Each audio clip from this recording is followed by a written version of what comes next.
This month, Tumble Track has 10% off carpet bonded foam and all their special innovator products.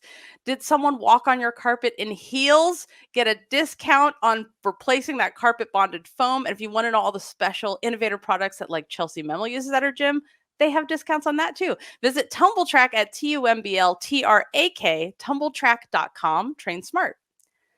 Norbert's is having a sale on their rockers, 10% off the rockers, the rainbow rocker, the turtle rocker. I would have been obsessed with the turtle rocker. Can I just tell you? I would have wanted one like for my house, for my living room. Norbert's will be at all the trade shows. They still got Region 6, Region 1, and GAT, so you can check out their pre-order list for deals at your regional congress. Go to norberts.com for a 10% discount on anything in their online store with the code GymCastic. Norbert's is also giving away a $50 Norbert's gift card that can be used on anything in their online store. No minimum. Just follow Norbert's Athletic on Instagram and comment and like the giveaway post. We are recording on July 19th. When this episode goes up, we will only be 3 days away from our first live podcast on location from the Paris Olympics for women's podium training. After women's podium training, we will go live, and that's the first of, I think, 12 live podcasts we'll be doing from Paris. So welcome to the #1 gymnastics podcast in the galaxy. This is our Paris Olympic preview, and I am Jessica, and I'm here with Spencer from the Balance Beam Situation. Let's start with the breaking news, which is Spencer, what happened? Okay, well, what we're talking about, I think, is what's going on with the Japan women's team at the Olympics, which is that national all-around champion and 2022 World Beam bronze medalist Miyata Shoko has been withdrawn from the Japanese Olympic team for, as reports say, smoking. And now it also sounds like drinking. Okay. That's also in the latest article. And I think the crux of the issue seems to be that the legal smoking age in Japan is 20, and Shoko is like a couple months short of her 20th birthday. That is communicated as part of the issue. I want to know what your first reaction was when you read that Shoko had been removed from the team for smoking. My reaction when I heard she was removed for the team was like, oh my God. And then my second reaction when I read the word smoking was I literally laughed out loud and was like, oh, I wonder what's really happening. Because it's practically required if you're on the Japanese men's team to smoke. Not to mention, somehow this seems to be the secret to winning gold medals in men's gymnastics, since there is a long legacy of men smoking during their elite careers and winning gold medals in gymnastics, including the whole or 99% of the Chinese men's team and many other countries. So I was like, I literally like texted a friend who's Japanese and was like, do I not understand anything about smoking and women and underage? Like, is this really serious? Like, why can all the men do it, but this is a problem? So my first impression was something else has happened, or she is taking the fall so that there is a distraction from, like, I have no inside information on this. Like, I would, wink or like nudge if I did, but I really don't. It just seems so unbelievable to me. I feel like it's very believable to me, but really? Maybe I'm just gullible about the story. I'm like, yeah, that seems like that would happen. Okay. Because just like the history of, I mean, we have a history with the Japan gymnastics program in general, and their kind of different standards between what's happening with the men's team and what's happening with the women's team. Like the year that they were very willing to present the possibility of amending selection rules for Kohei, but then, 2019 Murakami at Worlds wasn't on the team, even though she was their best gymnast. Things like that. There's a history there. And in general, I think the Japanese program has kind of a history of deeply adhering to the rules in a self-sabotaging kind of way. And the rules that they've set, especially when it comes to the women's team. So it does not strike me as unbelievable. It strikes me as horribly unfair and dumb to Miyata in general overall, that like, this is not a reason to not be at the Olympics. There's not a reason. That's the lamest reason to kick someone off an Olympic team, even if it is like a violation of the law in Japan. Like, imagine if every U.S. gymnast who did underage drinking before 21 got kicked off the Olympic team. They'd have no gymnasts. There would be no gymnasts. College gymnastics would have to be ended. Yeah, it sucks for her. I think it's totally unfair if this is the extent of the story. And it is very bad for the Japanese team also, because now they're also saying they won't put in Sugihara Aiko, who is the alternate, past Olympian, great gymnast, as she was the alternate, and they won't put her in as the replacement. By the way, she was also on the highest scoring team with Miyata, so there was an argument for her to be on the team anyway, because the wording is that it has to be, the replacement would have to be for illness or injury, and this is not a case of illness or injury. There's also some controversy about that, because where is that illness injury language coming from? That exists in the F.I.G technical regulations, when in the chart about worlds. After accreditation, before, but more than 24 hours before, you can replace someone in the event of illness or injury. But those are rules for worlds. This is not worlds. This is the Olympics. Right. And Japan is this is some city championship behavior, is what I'm going to say. They're treating this like a city championship. I was texting with a friend of mine about this who is not a gymnastics person. And I was like, this is very like middle school chorus trip behavior. Like, this is why you would get removed from like the middle school chorus trip and you couldn't go. But like, this is the Olympics. This is why I think, like, obviously the sexism part is clear. That's why I was like, yeah, the men all can do it, but the women can't. I don't understand. But the fact that they also won't, I mean, I feel like I can understand them being like, we have to follow this FIG rule if we're in the village and the Olympics has started. But when the Olympics hasn't started, you can replace, if someone's just a mess, you can, which this just seems to be messy. That's their excuse. Messiness, that's how I'm interpreting it. Also, I'm kind of like, come on, find out whichever injury she has, because every gymnast is injured. It's like, find out whichever one is the worst one, and then say it's because of that, so you can put it in a replacement. So I'm very interested to see what our Japanese listeners have to say about this. Let us discuss, before we get deep into the Parade of Nations, the beauty of gymnastics being for grown-ass women in this championship, Spencer. And it's the championships of the Olympics. That's what it is. It's the Olympic championship. This city is the Paris City Championships. The Olympic Games. So there's 15 Olympic and 33 individual world champions in this Olympics, which is nuts. It's such good gymnasts are here. Simone has the same amount of medals as the entire Chinese men's team, which Kensley pointed out to the world. There are going to be 3 Olympic all-around champions at the same meet between women's and men's. Simone Biles, Suni Lee, and Hashimoto Daiki. Amazing. Simone and Suni facts. Are you ready for these, Spencer? I am ready for them. Let me lay some facts on you. 2 Olympic champions are in the same Olympics. Yeah. This is the first time. 2 all-around Olympic champions. Because we're not counting after Suni won in Tokyo and then Simone also competed in that final. For event finals, yeah. That doesn't count. No, this is a whole different Olympics. No team has ever included 2 prior Olympic all-around champions. No team ever. And I want to remind everybody who's been like, oh, is gymnastics going to go downhill after, the U.S. changed everything after the crimes of he who shall not be named. The U.S. Olympic team has 2 previous all-around Olympic champions on it in the new era of USA Gymnastics.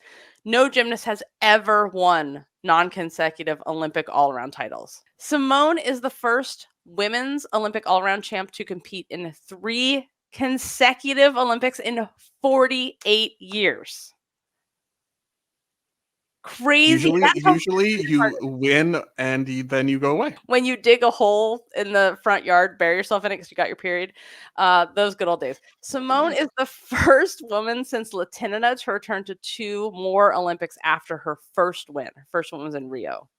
Since Latinina, the Soviet Union was a thing back then. That's how long ago. 3 American women's gymnasts in history have competed in multiple Olympic all-around finals. So Kim Chance, Shannon Miller, and Allie Raisman. So if Simone and Suni were to qualify for the all-around final, they would have multiple Olympic, or Jade also. But as of right now, I think Jade's not going to compete the all-around in qualification, but we don't know that. No one said anything about lineups, so we will see. Jade can still have a chance to compete in her second Olympic all-around final as well. And I would like to state for the record that it is Friday, July 19th.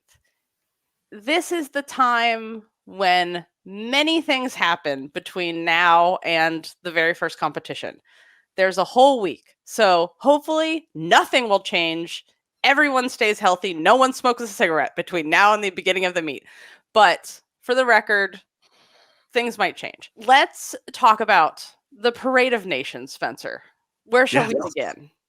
Let's begin with, our the medalists from last, our ranking. Let's go ranking from last Worlds wise and start with the United States. We've got the United States here. I'm showing, by the way, if you're not watching, I have my little flags because it's Olympics time. So I've picked out the United States flag because we're starting with them. Simone Biles, Suni Lee, Jade Carey, Jordan Chiles, Hesley Rivera. This is our team.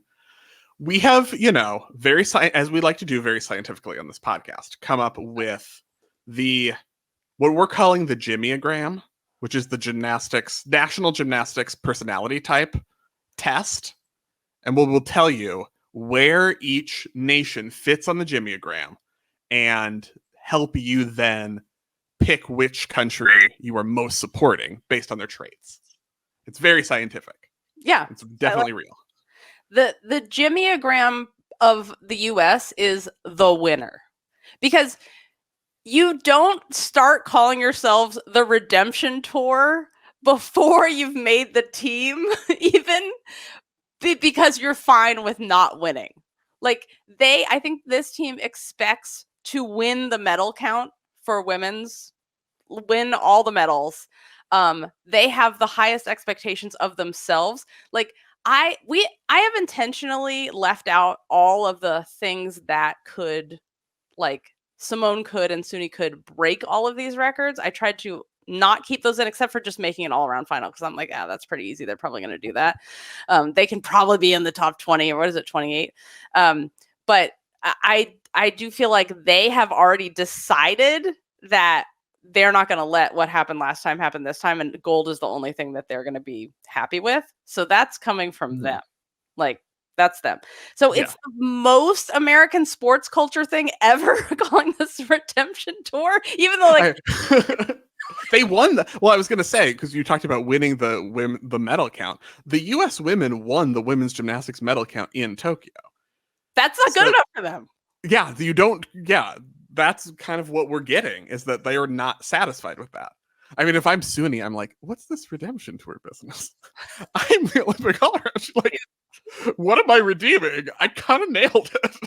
You're welcome. You're welcome. All right, tell me about team drama, snubs, injuries. Yeah, in terms of selection, as we talked about with after Olympic trials, it didn't end up being nearly as dramatic as the selection would have been had Shiley Jones and Sky Blakely been healthy. It would have been intense, the selection and who was getting left off, because there were, gymnasts on this team right now who would have been left off. So the U.S. team loses a couple points in terms of their potential team score without Shiley Jones and Sky Blakely, and maybe Kayla DiCello, who was also in it, but it was she's contending for the team situation, but still remains the favorite for team gold. And interestingly, because the U.S. returns only Simone from last year's Worlds team, which is unusual among all of these countries, except for now Japan, because they're returning only Kishirina after withdrawing Miyata. But yeah, that's very unusual. Most of these teams are bringing back 4 or 5 members from last year's Worlds team, and the U.S. has a tremendous amount of turnover, a lot of which is a scoring upgrade, like Suni being back, like Jade being at fuller strength than I think she was in the selection process last year when she didn't make the team. Others is a downgrade in scoring potential, because Shiley Jones isn't there, and she's kind of good and has 2 world all-around medals this quad, and would have been a favorite for a medal in Paris had she had any working limbs at this point. but I don't think she does. So let us make it clear. Everyone competing here is a superhuman, ninja, amazing, incredible human being. Period. If they're really competitive and care about winning things, what possibly could a victory in Paris look like for the redemption team? I mean, certainly they are aiming for team gold medal. That sounds like the major focus for this group and what they are keying in on after Tokyo. So that's, I think, first and foremost, a victory for this group. Maximum number of medals in women's gymnastics would be 11. So, I mean, if you're saying what would the best possible Olympics for the U.S. women's team, like 10 is medals is not that out of the question. I think 8 or 9 would be a great result because you have Simone is always going to be in contention for 5 medals, just like in Rio. And I think it's interesting when we talk about Simone and expectations and pressure and what she talked about in the documentary. It is an interesting conversation to have because on the one hand, it would be disingenuous and lying to pretend like Simone is not the favorite to win the all-around gold in Paris. She is. And it's not prohibitive, overwhelming favorite. If she beams like at Olympic trials, hello, Rebecca Andrade. It is that legitimate of a conversation, but Simone is the favorite. She's going to be the favorite for a team gold, favorite for all around, favorite for floor, probably favorite for vault, unless Andrade gets all of the upgrades, which is one of the stories we're looking for. And beam is always a possibility, but beam is beam. Right. And that's kind of the reality for Simone, that 5 medals is a realistic result for her. And then you have Suni, very possible medals on all around, bars, beam. Jade is the defending floor Olympic champion, and vault, she has the difficulty on vault. Put all that together, that's 10 medals. And you're not, stretching the realm of what seems possible. That would be a huge result. That would be like, oh my God, you exceeded expectations result. But it is possible. It's totally possible. And I think it's really important that you pointed out that this is not the, it's disingenuous to just be like, well, it's just nice that everyone's showing up, because the team has said, and Simone herself has said, this is, what they're looking for. But also, I think it's important to recognize that, like Simone did in the trailer for the next 2 episodes of her documentary, she was like, Andrade, yeah, I'm very aware of her. So Simone herself has said, like, oh, she's really good. I know. So she's looking over her shoulder at her too, as she should be, just for the beautiful joy of Rebecca Andrade's gymnastics. And before we get to Brazil, I want to give you guys a couple of updates on our plans. So if you're a Club Gym Nerd member, we have our daily, starting with women's podium training. Then there's a day off because it's Olympic opening, floating down the river time. And when they close the air ceremony, yeah. That's what it's called. It's outfit show. Mongolia. They've already won. I don't care what anyone else is. Well, and Haiti. But I don't care what anyone else is wearing. Those 2 have already won in my minds. But that's the important contest that will be happening during the floating ceremonies. And then we will, every day of competition thereafter, we will have a podcast.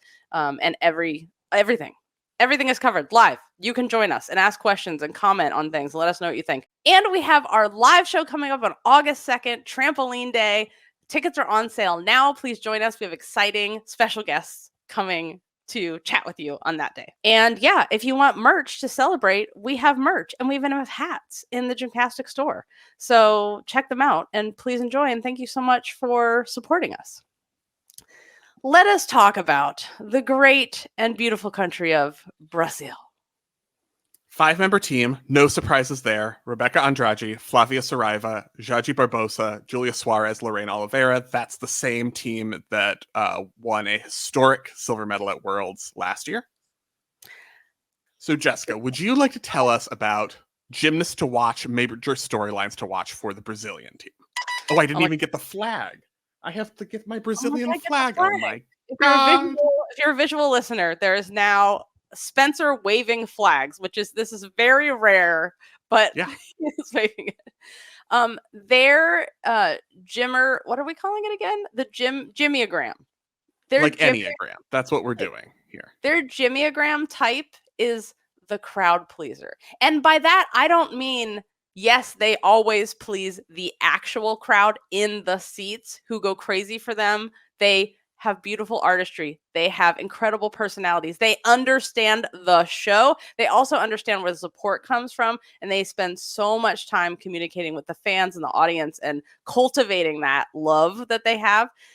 They're also crowd pleasers to the crowd that really matters, the Women's Technical Committee, who enjoy their gymnastics very, very much. So I think that this team is the crowd pleaser because they epitomize the desire of the current era, which is the Women's Technical Committee was like, ugh, ugly tumbling. We want to go back to an era where it was beautiful gymnastics connected to beautiful tumbling. And that's exactly what they do. Difficulty in gymnastics and performance quality without losing any of the beauty of the gymnastics. Like, they are doing it. That's Brazil. And Jessica's maybe favorite thing about the Brazilian team, we have Hughes Barbosa, whose first gymnastics Olympics was Beijing 2008. Yes! One of two athletes returning from Beijing, because Becky Downey was also on that team. Yeah. Just think, like, Simone and Hughes all competed with Michaela Maroney and Allie Raisman. That's how far back. And Nastia. I feel like that makes it seem less far back than just Hughes competed at the 2008 Olympics. Okay, 2 years later. Well, I'm just like, naming the eras. Yeah. Nastia. Yeah. Michaela. Allie. Hughes competed at the same Olympics with the most of the members of the U.S. women's performance team, performance leadership team. Yes. The women in charge now. The women in charge now competed at the same Olympics as Hughes Barbosa and Becky Downey, who are still competing at this Olympics. They've competed at adult grown-ass gymnastics for so long that literally they have seen the rise of the Romanian era with Panor and Larissa to the no Romanian team to Romania is back again and qualified a team. That's it's so awesome. I love Brazil. Okay. Team drama, snubs, injuries. What's happening? This is like no team drama. These were the 5, same as Worlds. If they're all healthy and ready to go, I feel like the miracle has been achieved. The miracle that we've been hoping for forever has been achieved 2 years in a row, and we could ask for nothing possibly more. Now we just have to see if Rebecca Andrade upgrades her vaults, which is like the story of podium. That's going to be the story of podium training. Yes. Do we see Andrade vault anything new? I may already have several tweets drafted and copy edited. Oh no, because what if you accidentally post them? I know, I'm terrified of that, but that's why I don't. But listen, that's why I don't touch Twitter. I dictate my fact checker, and then sometimes he has to be like, "What did you say?" And then he tweets them. Because honestly, I just would like to, now that I've got my brain scan back, I would just like to say that I have an actual brain disability. Like, it is documented. I am now officially diagnosed with this thing. So I feel like in misspelling things, I am actually representing an underappreciated community of smart people who can't write things down well.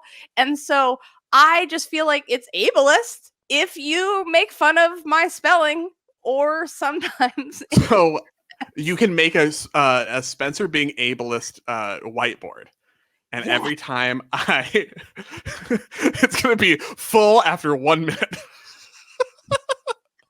Every time I make fun of a mistake, a factual mistake, inverting some numbers, switching those around, misspelling something in the outline, it's done. I love Michelle's like, welcome to the brain injury club. Yeah. I mean, Spencer, you know what the great thing is, though, now? I mean, it's not great. Like, it's really horrible. You have to go for chemo and everything. Thank you. It's really great. Yeah. Mm-hmm. I mean, I love it, by the way. 10 out of 10. But it does make me feel awesome all the time. I have so much energy. It does make me feel a little better. Sometimes I'm like, oh, that was one tiny itty bitty mistake no one will notice. Oh, yeah. I did tell Jessica to make her feel better that I did write Pyras instead of Paris. And so I am calling it the PRAS, the PRAS Olympics. You guys, I felt so much better just from that Yeah. little single moment. So thank you for your sacrifice, Spencer. I really Thank you. appreciate it. Thank you. Can we talk about Brazil now? Oh my God. Yeah. Okay, Spencer, what does a successful Olympics look like for Brazil? I think that coming on the heels of historic team medal in 2023, winning silver, they will now think that is our team. This is the same group. That's very doable. Team medal is now expected. Individually, Andrade is in the mix for a Simone medal count. I would say she's in the mix for 5 medals, just like Simone. 3 seems very realistic for her if she's having a healthy hit Olympics, all around medal, team medal, vault medal, and then she's right there on beam. She's right there on floor. She's right there on bars. It's just a really tough field, but she's amazing on bars. So yeah, sky's the limit for her. The dream for Brazil would be like Flavia actually hitting beam in the moment when it matters and winning a beam medal, because she does have the beam. She has the best one. It's just, is she going to hit it in the moment? Yep. Oh, Flavia. No And attack. floor medal. She won a floor medal at Worlds last year, also realistic. So I think Brazil will have, very high medal hopes in terms of their count going into the Olympics. And let's hope her coach just wears a cup this year. Remember last year when she did a double layout to speed floor, fly backwards and one leg up to try to catch herself, and it went right between the legs of her coach and he crumpled. Oh, let that be a lesson to all the male coaches. Italia. Oh. 5-member team: Manila Esposito, Alice D'Amato, Giorgia Villa, Angela Andreoli, and Elisa Iorio. Jessica, would you like to tell us about some of the key gymnasts to watch on the Italian team? Oh my God, you guys. Manila Esposito. She is my not even dark horse. She is my Olympic podium. I'm saying right now, if she hits, she's going to make she's going to be on the Olympic podium all around. Talking about what the judges are trying to bring back the gymnastics, that is a melding, a perfect marriage of dance and artistry together, like art in artistic gymnastics. It's literally in the name. She is the one. She is the one we've been waiting for from Italy. It is her. Without Maggio here, she is the one that can do it. Also, Giorgia Villa hit 8 for 8 to make this team. Giorgia Villa also has such beautiful gymnastics and such beautiful beam, but like is plagued by attack spiders sometimes that knock her off the beam. Witched curses. It's very unfortunate, but no longer. Now she has thrown them all aside. She's good. And as Andreoli goes, the floor score from nationals, the beam dismount upgrade, like Andreoli, she's like such a speedy little, like, she's so like fast twitch. That's what I think. That's the sound I hear in my head when I watch her. Tell us about Italy's gymnagram type is. Okay. Their gymnagram type is the emoter, which yes. They fulfill. There's always a lot of feelings. There's so many feelings. We'll work at some light cultural stereotypes. Nothing harsh. Right. It's very positive. Always a lot of feelings to be shared. There's going to be crying, especially if any twin gets injured. We cannot have there might be a meltdown. Not in the Russians in training crying and yelling at their coaches style, but in a more like, I feel safe to share my feelings team vibe. That's how I would characterize it. Team drama, snubs, injuries, questions. Oh, this team is really good, but it could also really use Asia D'Amato, who was injured again at Euros. That's the one thing you look at. Like, if this team just had Asia D'Amato, it would be a fully complete team. They're pushing. You worry about vault and floor a little bit. They've got Yurchenko double fulls at nationals. We saw from Elisa Iorio. Hers was the one I saw was very nice. But best she's vaulted in 5 years. I think that's a game changer. She has that vault going. Esposito is going. I don't know whether that one's going to be advisable or whether it's just like, go for the safe Yurchenko 1.5. You can hit. We will see how that plays out. But they're pushing to kind of fill the gap on vault. Floor, Georgia Field is back in the all-around, but do you want to push it? Yorio has now been back in the all-around for long enough, but the score is not going to be as high. They're really relying on Esposito, D'Amato, and Andreoli on floor, especially Andreoli with that 14-2-5 from nationals, which is it's Italian national scoring, but that is now up an important floor score that the team is relying on. So that you see they can get there. They have the people who can get there even without Asia D'Amato, but you'd really I would feel a lot safer if she were there. Very much. Very much. What does victory look like for the Italian team in Paris? I think through all of it, this team should always think that a medal is possible for them. Yes. Because the scores are there. I mean, as a team, if you look at all the numbers this year, they have the second best scoring potential as a team. Again, Italian nationals, some of the scores we saw at Italian nationals a couple of weeks ago, I was like, that's not going to happen at the Olympics. But very good routines. The scores are there. This team is way too good not to come away from Paris with medals. The issue is when you play out who are the favorites, who have the top scores, making lists for all the competitions, as one, meaning me, is prone to do. You have Italy in a lot of 4th and 5th places where Jessica's laughing because I'm pulling out my flags. I'm just as needed. I'm pulling out my flags and I'm holding my Italian flag now. As I talk about, when you go through, you have Esposito or D'Amato, a really solid 5th place. And so it's really close, and you don't expect everyone to meet. You go to the Olympics, not everyone is going to meet their scoring potential in every final. That just doesn't happen. So the Italians are going to be right there, but also could have a lot of heartbreaking finishes, depending on, if everyone shows up to this final and hits. Yep. Like Manila Esposito could show up to the beam final and hit an amazing beam and be 4th or 5th because you've got strong Chinese and American beamers who also have huge scoring potential. So that could happen. But as a team, way too good not to get some medals. Same with Alicia D'Amato on bars. Amazing on bars, should make the final. It's going to be tough to medal on bars. If Vila actually does her hardest beam and hits everything, my heart, you guys, my heart. Oh, so her gymnastics is so beautiful. I mean, that team, they're everything. They're everything you want. Grown-ass women with experience in gymnastics, enjoying their lives, doing hard gymnastics, and beautiful marriage of the art. I want to talk about China. Mm-hmm. And before we want to talk about China, I want to talk about some scores and let people know again, what is a good score? What are we expecting? If you get a 15, you're winning a medal. And you get a 15, it just actually flies out of the ceiling and lands on your neck when you get a 15. Just hold still and look up, because it will just do that. But I think so. Bars, if we're looking at medals, we're looking at mid to high 15s. 14s for the rest of the medals. Okay.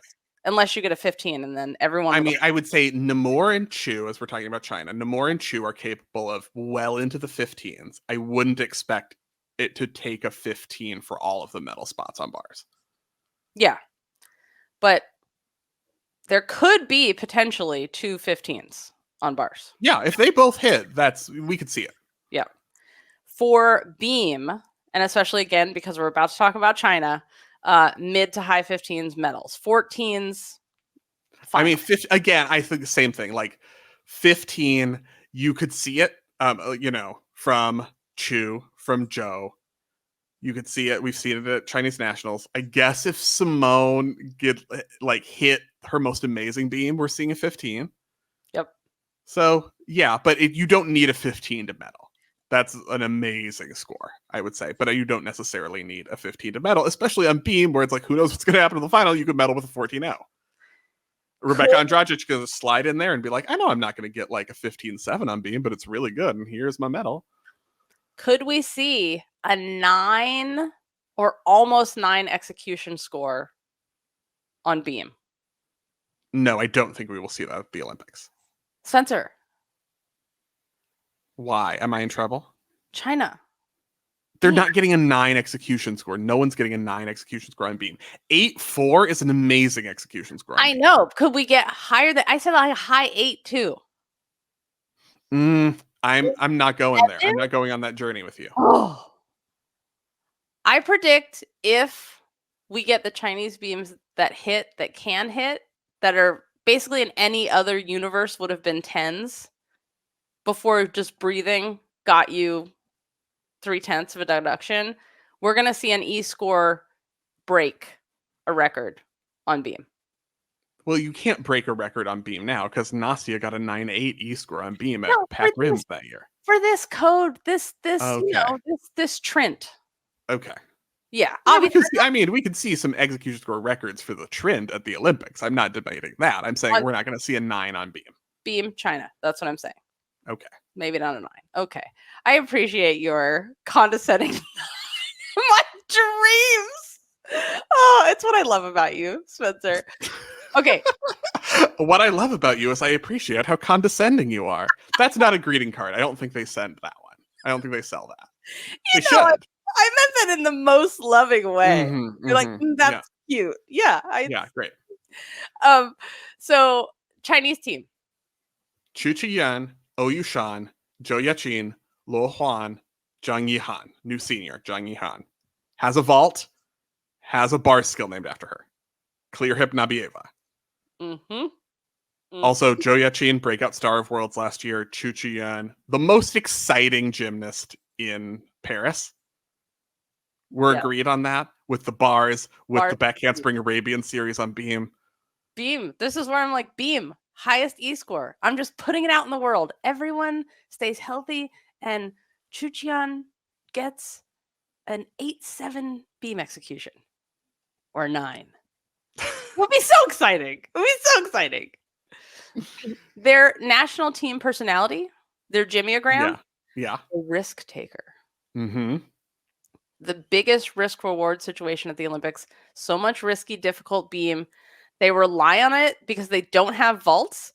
So, well, they have one vaulter now, but it's still it's a little bit like, Panor Rio Testament. But you you guys, they're a little scary. But they're going for it. And you can't be a pusillanimous if you want to get the big D. So they also I feel like I don't care about their vault because their beam and bars are so exquisite, so difficult, so beautiful. The combinations, the way they're not getting adjustment deductions, the way that they are not getting the swing my arms. Nope. They should probably look at the judges while they don't swing their arms and are like, whoop, straight into the next skill. Like, oh, it's so good. Yeah. The risk takers. Yeah. I mean, I think about, I don't think any other country's national team would have Chu doing the Arabian series on beam. They would say this is too risky. This is the Olympics. You need to play it safer. And they would take it out. And China's like, we got to go for it. Do your Arabian series. Hopefully. We'll see. But, it's the Olympics. So I want to see this Arabian series at the Olympics, please. You can do it that beautifully. Okay. Team drama snubs. Not really. I think the question is, can Ou Yushan hit a full meet of floor routines throughout an entire Olympics competition? And if she does that, we have amazing expectations for China. Because when we talk about what a victory would be for China, I think China is not on a lot of people's team medal prediction lists because of history and the recent hitting history, or even the since the Beijing Olympics hitting history hasn't been there. But if they hit a hit or mostly hit, don't have a get a 10 on beam kind of meet, they can win a team medal. That is, the scoring potential is there, the possibility is there. They should be considered, if not a favorite, then among the favorites. It's just a matter of, I think there are low expectations for their hitting percentage because of precedent, but if they hit, look out. I'm so excited for China. And then individual medals, they will certainly target. Chu is a favorite for a bars medal.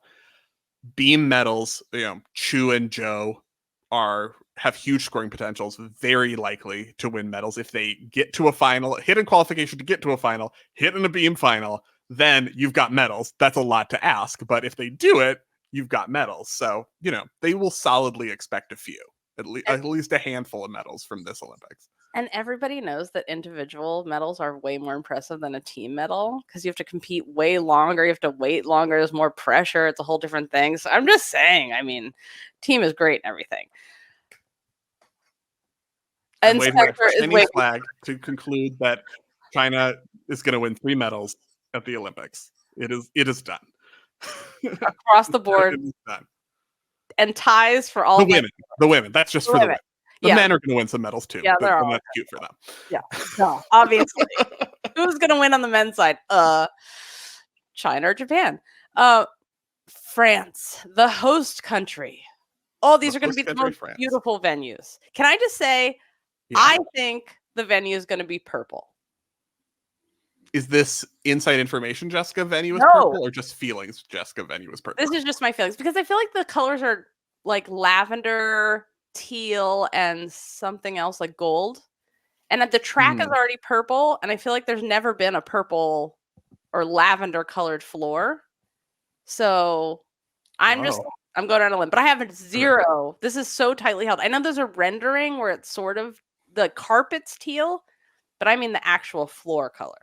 A lavender for the lavender fields of the south of France. So you guys take your bets now. 9-0 beam execution score, lavender floor. Lavender floor. Got it. Yeah. The team is Melanie de Jesus dos Santos, Maureen Boyer, Colleen de Villar, Morgana Sisek-Reimer, Ming van Eycken. Ming. Let's talk about Ming van Eycken. Yes. And de Villar in these handspring rudies. Because France is like, what is our in compared to countries that are going to have to put up Yurchenko fulls in the team final? Vault. Because France will expect now to put up 2 handspring rudies and Melanie's Yurchenko double full that scores very well to be quite potentially the second best vaulting team at these Olympics after the US. Great Britain might have something to say about that with the United Kingdom of Amanar, and Brazil is going to vault very well as well. But France's strategy is going to be vault points. Their gymnagram is the heart stopper. My favorite. It's going to be beautiful. It might be a miss. Jessica's not going to care either way because it's beautiful. It's all art, whether it's the pain that is relatable, the victory of overcoming that is relatable, the being in their home, the home games, like the energy and electricity that gives to a lot of teams when they get to compete at home, whether it's just that they have the best leotards ever in the history of artistic gymnastics because whoever has designed them. I'm very excited for this. Team drama, snubs, questions. It's an interesting team selection because this team is going for it. This is not a safe team. I contrast this to the US team selection because I think it's a totally different approach, and it's really interesting to look at different countries and their different approaches because you're not going to have you don't have backup. Like, this is not a backups for backups for backups. You're not going to get a bars from de Villar. Van Eycken doesn't really do beam. This team cannot, there's no margin for an injury to anyone on this team because they don't necessarily have a supply of backups. It's all vault, no breaks.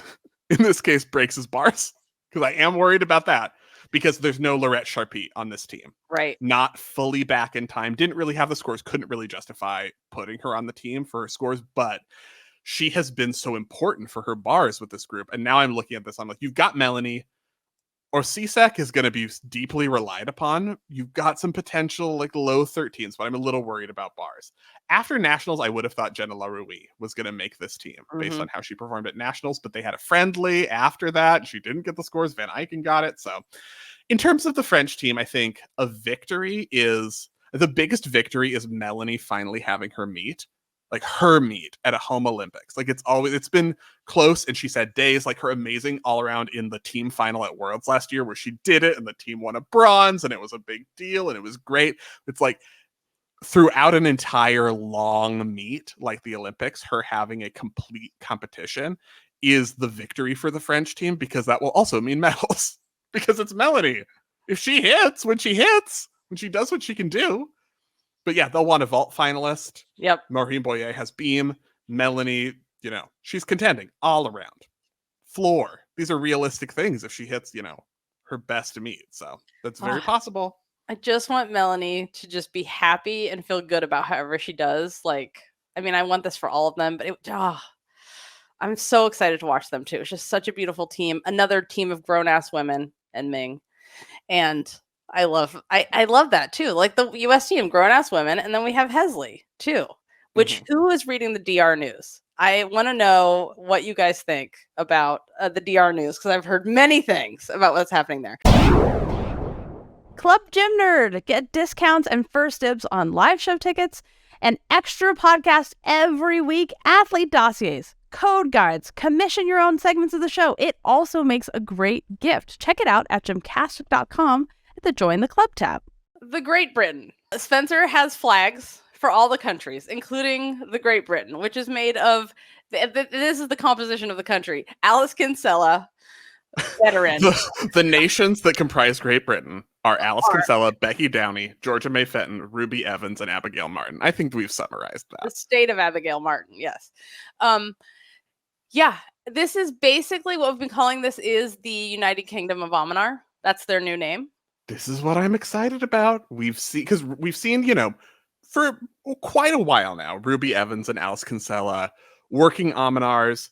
Ruby Evans went for it at Worlds last year. We're seeing the training videos of Alice Kinsella as well. Will they do it? It's another thing I'm very interested about for podium training. I want to see what vaults the British bring. And I think it's really important for them because this is an injured British team.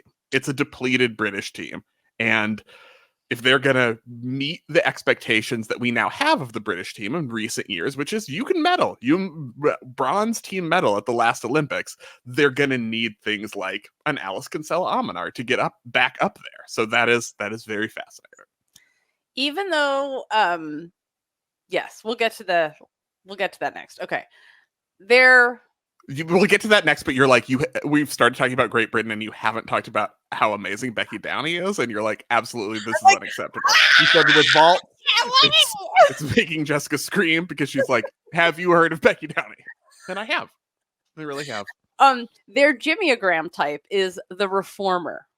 Boundary pushing. Setting the new era, they started it. And by that, I mean specifically our British bars. I thought you were going to go with like gymnasts for change kind of thing, but we're talking about gymnastics, which is also true.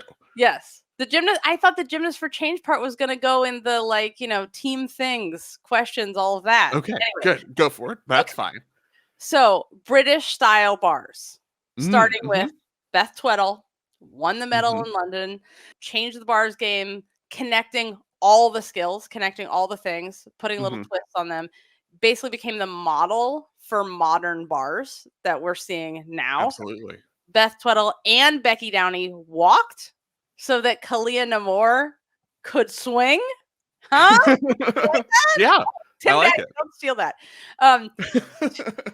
So yeah, there's two gymnasts on the team with bars skills named after them. The Downey is the Stalter Tkachev piked.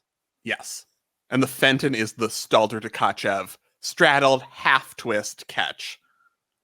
Which she does not do in her routine anymore, usually, because it's so hard to get credit at this point for a half turn. And that's going to be something we're talking about a lot at the Olympics. So it's probably advisable to cut as much of that out as you can, but we will see what her composition is at the Olympics. And either way, she has a ton of difficulty and can get huge scores on bars. So yes, after podium training, I will tell you everything that she did in her routine. So we're putting that on Jessica's notes list. British vaults, what's the Amanar situation? Bars, what's the Downey composition? What's the Fenton composition? This is what the people want to know. Team drama, snubs, injury questions. And I want to talk about Gymnasts for Change, which is Gymnasts for Change International now, by the way. And I feel like where the British team is now is so important, especially because Becky Downey is on this team, because she was she and her sister both pushed the boundaries of discussing problems with the federation while also being on national teams and winning medals. And she felt very much snubbed last Olympic cycle. And the fact that she has proved herself and got on this team is huge. And she's been on the last two European teams. And I feel like this is really important. It's a real statement even though this is a diminished team without Achampong and Gadarova. Mm-hmm. Becky Downey earns her place, not just for bars, but also she can hit and you can use for other ways. But she hits for the team on bars. And that is what she's proven at the last 2 Euros. And they're going to need like a Becky Downey beam at this point too, which she can do. She can. She's also a good beamer on the day, on a day. Yeah. If What the British hit beam, like that's, if you're about to ask me what a victory is in Paris, I'm like the religious miracle of the Paris Olympics would be like an entire hit beam rotation from the British team, because this team has been very reliant on Gadarova, on Achampong for beam, and they're not here, and other people are going to have to step up and show consistency, and they have beam ability. I'm not saying they don't. Alice Kinsella has been a European champion on beam. This is, they have the ability on beam. We'll see how things go. In terms of medals, I don't think they'd be satisfied with a 0 medal Olympics. Even with injuries, I think still probably best individual hope is Becky Downey's bars, even though that's such a stacked field, but she has the difficulty, certainly. I think they can get some high all-around placement. Alice Kinsella is always, when she hits, she's knocking around that top 6 that make the, qualify in the vault group that rotates on vault. If she's adding an Amanar, she's going to be right there. I think they can make some finals. I think that would be a solid result. Yep, I agree. Oh, I so want Becky Downey to get a medal on bars. Oh, you would cry. Jessica would cry so hard. So would everyone. Don't act like it's just me. God. Yeah. Let's discuss Japan. We started the show by talking about how if you're a woman who smokes, they'll kick you off the team. The team is currently composed of Kishirina, Nakamura Haruka, Okamura Mana, and Ushioku Kohane. In the topic of team drama, I think we covered that at the beginning. But also, like even before that, I kind of wanted to talk about the fact that Ashikawa, 2021 World Beam Champion, is not on this team. And she was in the mix and kind of got beat out on beam by Okamura, who scored consistently better than her. And that was on beam through the selection process. And that was very interesting. We also don't have 2022 World Beam Champion Watanabe, who's not on the team. She hasn't had, the scores more lately. So there was team selection, fascination drama. Sugihara being on the highest scoring team, which we also talked about a little bit earlier, but even before what has happened now, and now it's a 4-member team, and that's going to be a real struggle. Like it's going to be an issue for Japan trying to go with 4 athletes for their scoring potential. Yeah. The gymnast to watch, I don't think that you mentioned the most important person, which is Okamura, because her side choreography on beam is 90% butt wiggling, which is my favorite part. Yes, Okamura Mana fulfills it is very, if she's kept her side choreography for the Olympics, which I highly recommend, it's mostly like, what's constitutes working in various planes of the beam and body position, butt wiggling. That's right. So do that.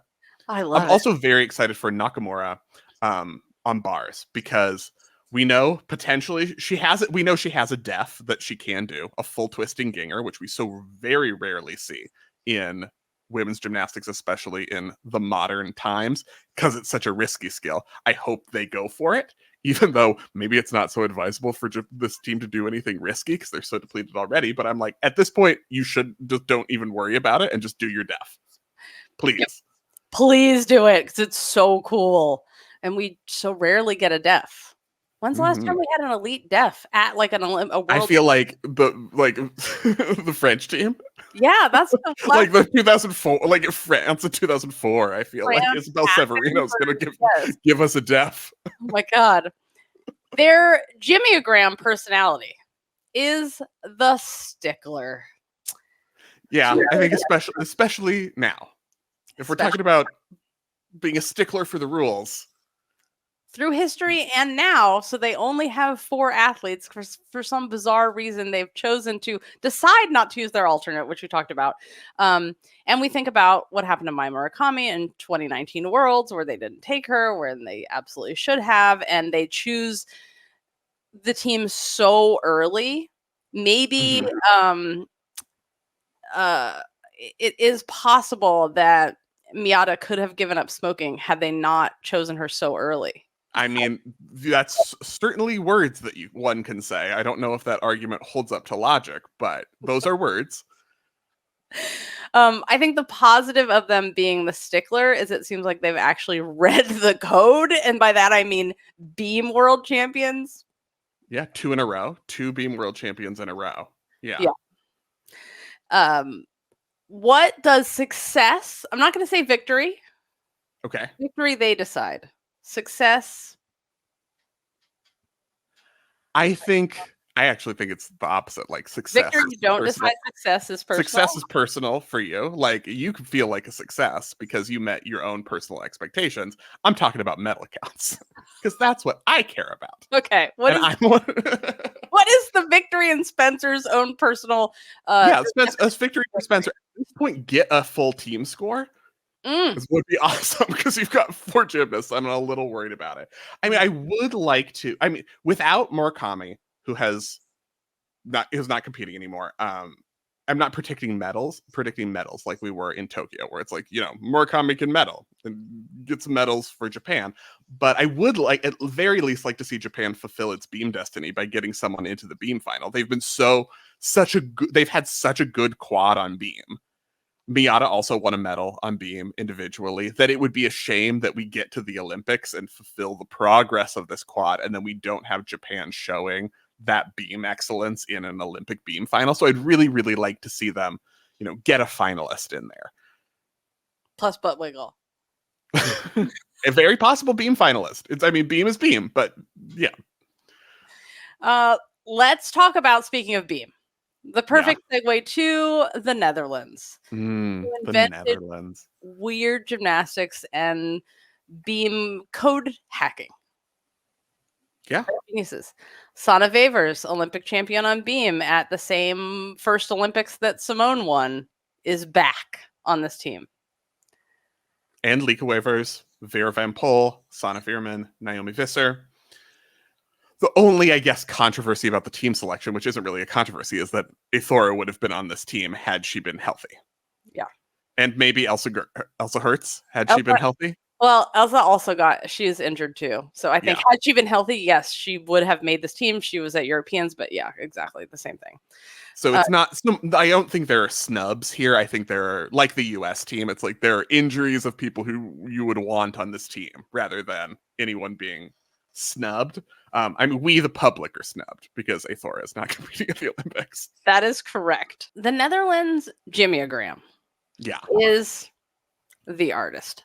Obviously, it's really just a paintbrush, just floating paints. Half the team selection is just paintbrush. They don't have national selection procedures. They just have like pictures of stars and drawings of rainbows, and they're just like, this is what we do.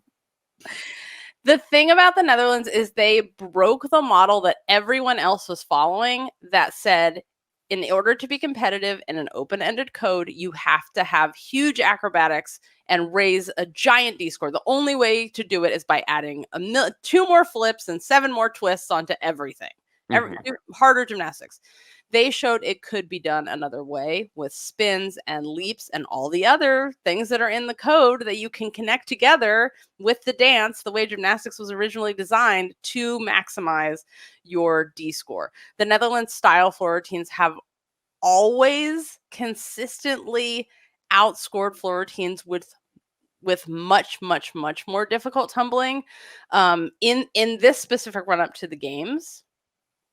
That's a storyline I'm eager to watch at the Olympics. When we talk about the biggest storylines, floor scoring and whether routines with like maybe D element tumbling passes and leaps and spins and artistry, and how those compare to the scores of people who are pushing the difficulty F, G, H tumbling passes, and we've seen those maybe not necessarily score any higher than the routines that are starting with a double tuck and have more like NCAA composition. And so I want to see how that plays out at the Olympics. I would say that the U.S. should be prepared to change their routines again when they see how their routines are being scored at podium training. That's my prediction. Not as bad as last cycle, but still. They've definitely taken some things to heart. I mean, I'm not saying the U.S. floor routines or Netherlands floor routines. I think that they have. You can see. Watch the like team final rotation at the Tokyo Olympics versus trials, and you can see there's much less stopping and starting, much less I'm going to stop and think about what I'm supposed to do next. Oh, right, what I'm supposed to do next is the choreography part of my routine, which I think we saw in a lot of the routines in Tokyo, and I think there's a little less of that now. But, it's not the Netherlands. This is the time for the Netherlands. Exactly. Oh, I mean, even Simone, who doesn't need to do anything, like the fact that she's trying totally different style of choreography and doing something she doesn't need to, like, yeah, I really appreciate that. What is victory for this Olympic champion having team? Yeah, I mean, Sana can certainly anytime get back into the beam final, and then you never know. If she's getting all her connection, if she's spin to spin to spin to spin, and other people are having errors, it's always possible for Sana. And I always would love to see her in any beam final because it's lovely to watch and because it's a different look on beam. It's a different element choice. It's great variety to see in a beam final. I think Fierman, Visser into a bars final. We've seen them make bars finals before. Again, tough to make the bars final, but they're right there. Sights to Bahardwaj. A sight to a Bahardwaj. Sana with an A. So this is how you were. Sana Wavers is Sanne. Sana Fierman is Sanna. So we're going Sana with an A, even though they're both have also an A in the beginning of their names. Sana with an A. We're hoping to see sights to Bahardwaj. Free hip full, catch the high bar, swing back to a Bahardwaj. It's insane. We did not think anyone could do a sights controlled enough to do anything out of it. And she was like, excuse me, knock, knock, knock. Come watch this. And did Before you get any tweets, sights is a toe on, not a clear hip, but otherwise, great. Yes. Otherwise, no notes. 9 out of 10.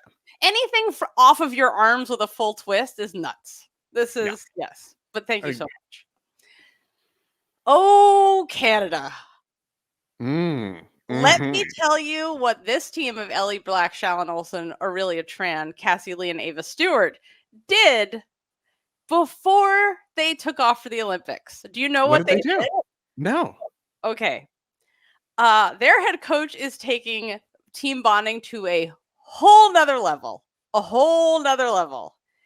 They got like a ravey party bus with like lights and with like all the things. And they went to a high rise in Toronto and they went to the top of it and they got all strapped in with the business. And then they hung off the side, Spencer. They hung off the side of a building. This must be a violation of something.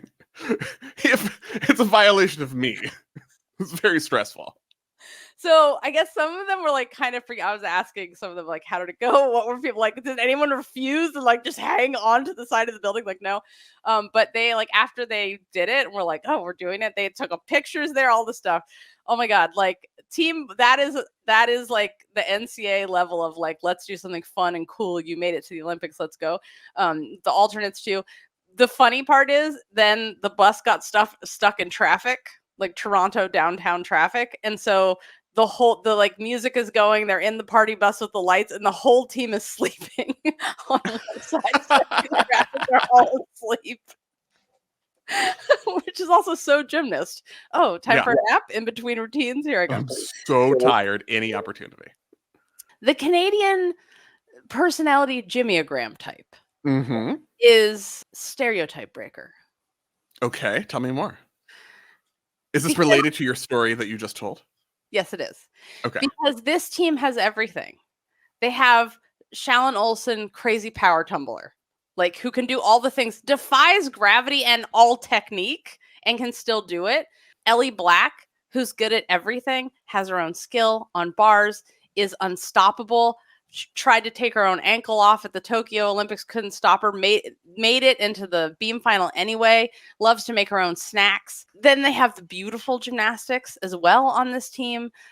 There's something for everyone on this team, and they're risky.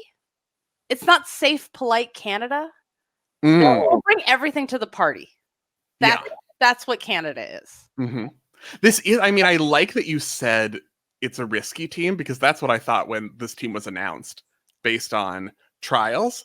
They could have gone with safer coverage with an Emma Spence, a Rose Wu. There's also a departure from last year when it seemed that they didn't take Shallon Olsen to Worlds last year, and it was like, oh, they're over one event. They want more coverage. And this year they're like, Shallon's our best vaulter, best vault score. If you're talking about chances for a final, Shallon's high on the list with Ellie Black, who can make any final at any time. Yeah. So it's their own departure from precedent too. Yep. I mean, they went back to the precedent of selecting people from the old, like, you have to go to so many meets and gets the points things, which I do not agree with how they chose the team. But with the people they have, it's very exciting. And also, don't forget that it was Ellie Black had the least artistry deductions at the last Worlds. Wasn't it Ellie Black's floor had the least artistry deductions of everyone in the report? Yeah. So she fulfills the checklist. She's talking about people who've read the code. She fulfills the checklist very intentionally. Yeah. Take notes when you watch her routine, like the extension, all of the stuff, using all the involvement of all the body parts. Like, that's the example of it. Like, she literally had the least amount of artistry deductions for a reason. Now, butt wiggle, we're going to have to see how that comes out on top.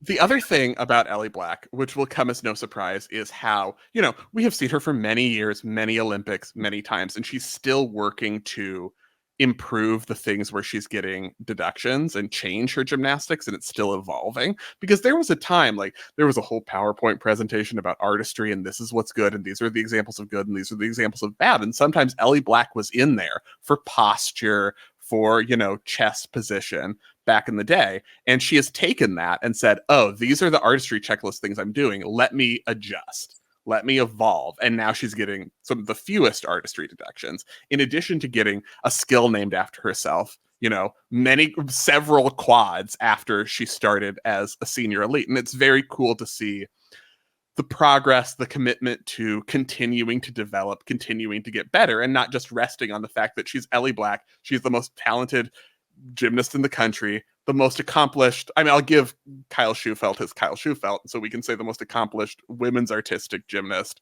in Canadian history. She could just Ellie Black her Ellie Blacks.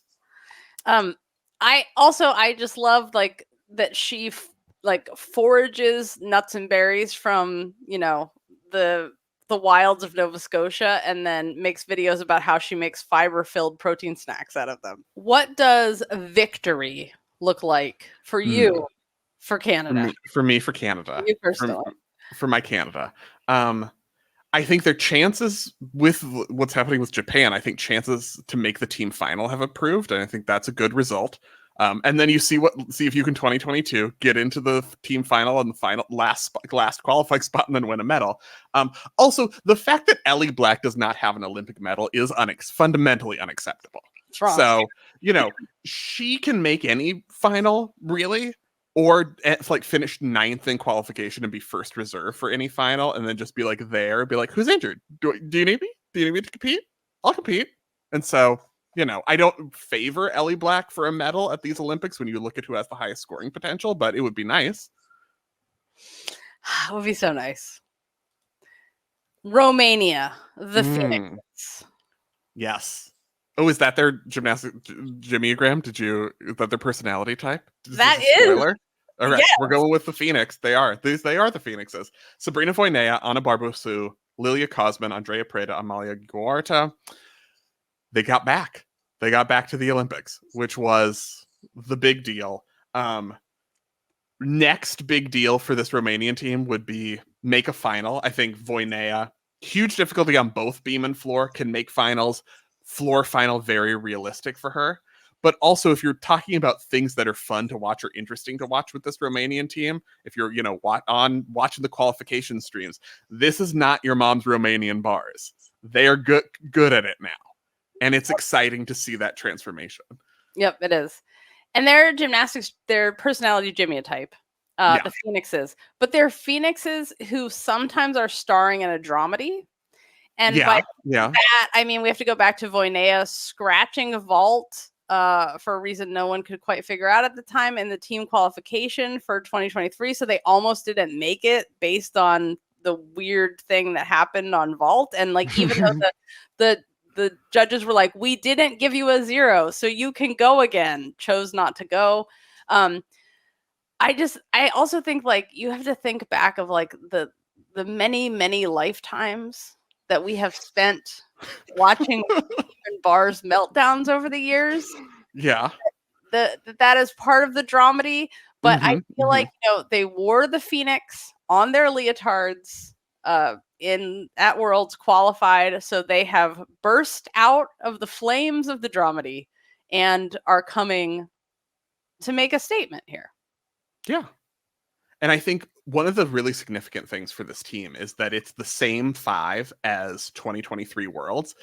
That's not uncommon among all these countries, but I think it's particularly significant for Romania, the program that has driven away so many talented young team members in the last decade to 2 decades and driven them into early retirement because they just don't want to deal with this anymore. And so the fact that they are able to retain a whole team is in itself an accomplishment for the Romanian program, regardless of scores or results. But Voinea in an individual final, Ana Barbosu, who's been so important for Romania to get back to a stage of where they can qualify a team, a good all-around result for her would be great. So they have, I think those would be major accomplishments for the Romanian team. I agree. Australia. Yes, another team where it's like, you're back. You made it back. You did it. Emma Nedov. So speaking of you're back, you made it back. Ruby Pass, Kate McDonald, who has a huge bars score this year, by the way. And you look at the bars ranking, she got a 14.85 in Germany in the spring. Emily Whitehead, Brianna Scott. The only, I guess, not a drama, that's just an injury situation, is that Georgia Godwin, top Australian gymnast, obviously would have been on this team, but she tore her Achilles a couple months ago, so she is not on this team. Dramatically hurts Australia's scoring potential, but they're here as a team, which they hadn't been at the last 2 Olympics. Emma Nedov is back from retirement. If you remember, she was very close to qualifying to Tokyo for a beam spot, but didn't. And was retired, and now is like, I'm back. Australia qualified a team. She's on the team. That's very exciting. Yep. It's a grown-ass women team with her there. And I think the gymnastics personality type is the fighter. They're like, oh, you have a best gymnast down. One of your gymnasts decides to compete. Best gymnast decides to compete for another country. People coming out of retirement. One of the gymnasts their coach was uninvited after stepping down because of signing a paper that said he was fine to go, but was not fine to go to the Olympics. He's gone. So you have a gymnast there without a coach. Scrappy underdog team. Yeah. They're like, we're back. We're going to make it. Like the dingo. Do you think that's like the wombat? Our wombats are scrappy and adorable, right? A dingo wombat. Sure. Tasmanian devil cannot be stopped. Did I cover all the stereotypes? Yeah. Okay. Digging for gold. That's another thing they do in Australia. Not the wombat, the stereotype, but let's see. Victory? Jessica just did an Australia word cloud. She just typed make. She had AI make an Australia word cloud and then just read aloud from it.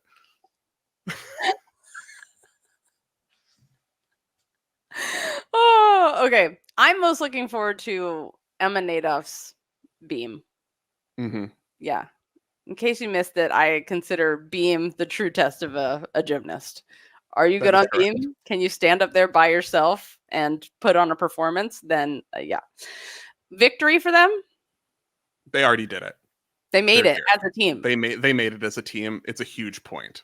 After what's the down years and now making it back, it's a huge deal. South Korea. Also, a huge deal qualifying as a team. They have not qualified as a team. They have not competed as a team in women's gymnastics in the Olympics since '88, when they were the hosts of the Olympics. So qualifying is a big deal. Yo So-jung, Lee Yun-so, Shin So-yi, Do-hyun, Lee Dae-young, also same team that we saw qualify at 2023 Worlds. So not a no snubs, no drama there for me. I'm just like, yes, those were the 5. For me, their gymnastics personality type is the loudest bee, the loudest little worker bee, not the queen bee, the loudest little worker bee. That is the thing. Why do I say the loudest little worker bee? Because you're like, is there a NCAA team competing in here somewhere? Where are those screams coming from? Is it a men's gymnastics meet? You can find them because they're like the Nola Matthews of a whole team. So loud, so encouraging. I love seeing like their team spirit for each other. They always win the hearts of us when we're watching the podium because of their E. They usually don't have a huge D or necessarily a hit all the time, but they plug away their little worker bee that gets it done and gets themselves back to the Olympics. Qualifying as a team was such a big deal for them. I just love watching their spirit as a whole, and I think that's the most enjoyable thing for me. Yeah.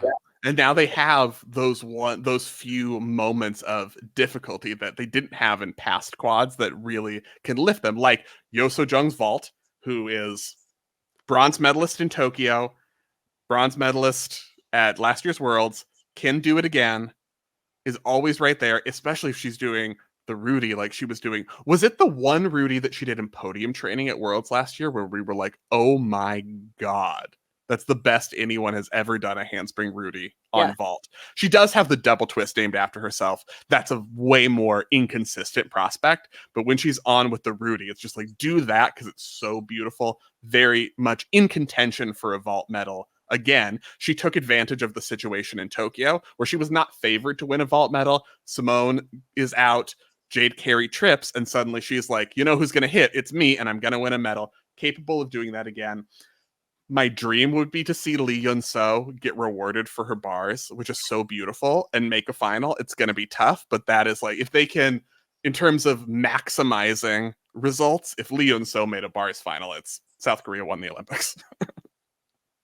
There are some individuals that we need to tell you about. So, starting with presumptive, I'm going to say it right now. For me, she's going in as the Olympic bar champion. And I'm saying that because she's been so consistent across so many meets, across so many years, like within 0.2 of her score every single time. Kaylee Namor of Algeria, formerly of France, controversially. Read all the articles coming out of France, and I believe there's one coming out in the New York Times about the whole situation between her and the federation and all the sides of the discussion. Favorite for a bars medal, certainly, if not more. Yeah. I think they already hang it on the side when she goes, just in case they need it. I'm just saying. Huge score, incredible skills. And I think what's even more impressive is like, you can find her anywhere at any time and she's hitting her bar routine. That's what's amazing. It's so hard. And successfully connecting everything. Because the thing that makes her bars routine have such a high difficulty score is, first of all, she's performing incredibly difficult releases, and she connects every single one of them, which also helps her execution score because she's minimizing the execution trap of all execution trap, cast handstands. Yes. Kip cast handstand. Don't do them. It literally says that red in the code. Don't do a kip cast handstand. We will take all deductions. If you do more than 3, it's over for you. Send yourself. You're out of the Olympics. No bars. Nina Durwal. Just casually the reigning Olympic bars champion, who we haven't talked about at all because Belgium didn't qualify a team and she's been out injured, but she's the reigning champion. Dislocated her shoulder before last year's home World Championships in Belgium and has made it back. First, we saw her, she qualified herself on beam, back on bars. We slowly saw it, but now we think she will be where she was on bars by how many days from now? 5 days from now? You can do it. She's been working for a while, so She yeah. worked 5 whole days, and now she can be Olympic champion. We really don't. What her D right now, even if she hits, if Kalia wins, Kalia still is winning. I think, yeah. I mean, if Kalia Namor and Chu Chi-Yun hit their difficulty, they should be 1-2. I do think. But we will see. Okay. What do you think Chu Chi-Yun's coach is going to do to Kalia Namor's bars this time? What kind of sabotage do you think he has been? This is with what Kalia Namor has been through, no one can sabotage that. That's true. she is hardened. Like, there's nothing you could do to sabotage this woman. Spray the bars with a hose while I'm doing my routine. I will still. She would still connect everything. Yeah. This is a reference to Charlize Jones, coach, talking about what happened at Worlds with her, with Chu Chi-Yun's coach, spraying the bars very robustly when it was not his gymnast warm-up turn last year at Worlds, and she accused him of sabotage. Pauline Schaefer bets of Germany. Oh, she has all the colors of the podium rainbow of world champion medals on beam. She has a gold, bronze, silver. She does not have the Olympic medal on beam. And another one who has enough difficulty, all the ability on beam, can make a it's beam, but can make a final, and then you never know. And she's always going to be right there. And she's another one you really want to see in the beam final, because then you get to see the Schaefer more times. Oh, and just be like, this is so weird. How are you? The side flip half. Side semi half turn. Yeah. Half turn. It's insane. It just looks like absolute, like she's CGI'd. She is a special effect. Also, it's like if you were making a sci-fi movie where people like jumped into a little wormhole and were warped to another time, how you'd want their body to look when they jump into the wormhole and are being like transformed in time is how the Schaefer looks. Yes. And it's supposed to look. And that's the only way you can describe it. That's how freaking hard it is. It's nuts. Also, maximum use of the unitard. Maximize the style. Very, very much looking forward to seeing her Olympic unitards. Next up, the reigning and new German all-around champion, Helen Kevrich. Yes. Not a... watch out for her. Even though she doesn't have the name recognition of a lot of other people in this competition, because it is no small feat to beat Ellie Seitz to an Olympic spot, which is what she did. Because Germany had one spot that they could name after Paulina Schaefer and Sarah Voss qualified. It was really down to Kevrich or Seitz, and Kevrich won it. Went out and won it. And she has the bars. She has the all-around ability. I think she's going to be a breakout of this Olympics. Medal favorites. So let's talk about who the medal favorites are, who won at last Worlds, why it's different, if it's different this time. So for teams. For me, there are 4 front runners for 3 medals: the US, Brazil, Italy, and China. And as we mentioned, China's recent track record of hitting is not as good. They haven't medaled this quad, but I think you have to have them in the conversation because the scoring potential is there. In 2023, our medalists were USA gold, Brazil silver, France bronze. And we have that recent, we can talk about the front runners, but we have that recent history of a super underdog medaling because everyone goes to the team final and loses their minds. Canada, 8th place qualifier in 2022, said, you know what we can do? We can go up and Emma Spence is going to hit her Yurchenko 1.5, and we're going to stay on the apparatuses and we're going to see what happens. And what happened was a historic team bronze medal. France in 2023, so exciting for them as a team to come out. That whole competition they had to hit well enough to qualify to their home Olympics, which was a lot of pressure for them as a team. They rose to that occasion so well that they got a team bronze medal when Melanie had the meet we've been waiting for our whole lives from her. So we're still in a situation where anyone can get in there with help, but we have some scoring potential front runners, at least going in. And to compare to the Tokyo Olympics, where the podium was Russia first, ineligible, USA silver, Great Britain bronze. I think the biggest changes we see there, Russia ineligible, and Great Britain, Jessica Gadarova being hurt, Andina Champong being hurt. The expectations are lower for Great Britain this time than they were in Tokyo because of the injury situation. Yep. And yeah, in case you didn't catch that, Yahoo News writers, Russia not here. What? They're not here. Breaking news. Let's talk about the all around, because we have been debating this for months now. I'm like, it's Simone and Andrade. Andrade could definitely win. You never know. Simone said in the trailer for episode 3 of her docuseries, Andrade, she was like, I'm looking at her. So, Spencer, don't forget about Jessica and I kind of disagree about this. Jessica, I think your sentiment is that Biles and Andrade are kind of neck and neck for gold. Ish? Is that your feeling going in? If Simone makes a mistake, which, I mean, this is the thing. Like, Simone is not perfect. Like, she makes little things, and Andrade is so close, especially if she brings her new vaults. She'll still have a D-score deficit, even with the alleged new vaults, which, by the way, this is what I want to know from you, Spencer. We've seen a video of it now, the triple twisting Yurchenko, but we've seen a video of it in the air. Yeah, we didn't see her landing, and clearly it was not a real landing. But is this just like a Cold War era propaganda video? Or is she My God, you sound like the Brazilians are spying on the Americans. I don't think there's any strategic intent necessarily. I think we'll see. We'll see what happens. She is, if anyone can do that right now. I mean, Simone could do Yurchenko triple full. I don't know why she would bother with that as an option right now, but I was gonna say, like, if anyone can do it, it's Andrade, but then I was like, Simone could do a Yurchenko triple full. That's just not the advisable path at this juncture in her journey. But yeah, I mean, Andrade could do it. And also the other rumored vault is the extra twist onto the chung, which if you watch her perfect chung, you're like, yeah, she could do another twist onto that. But it's that I feel like is so much more reasonable. It's also so hard.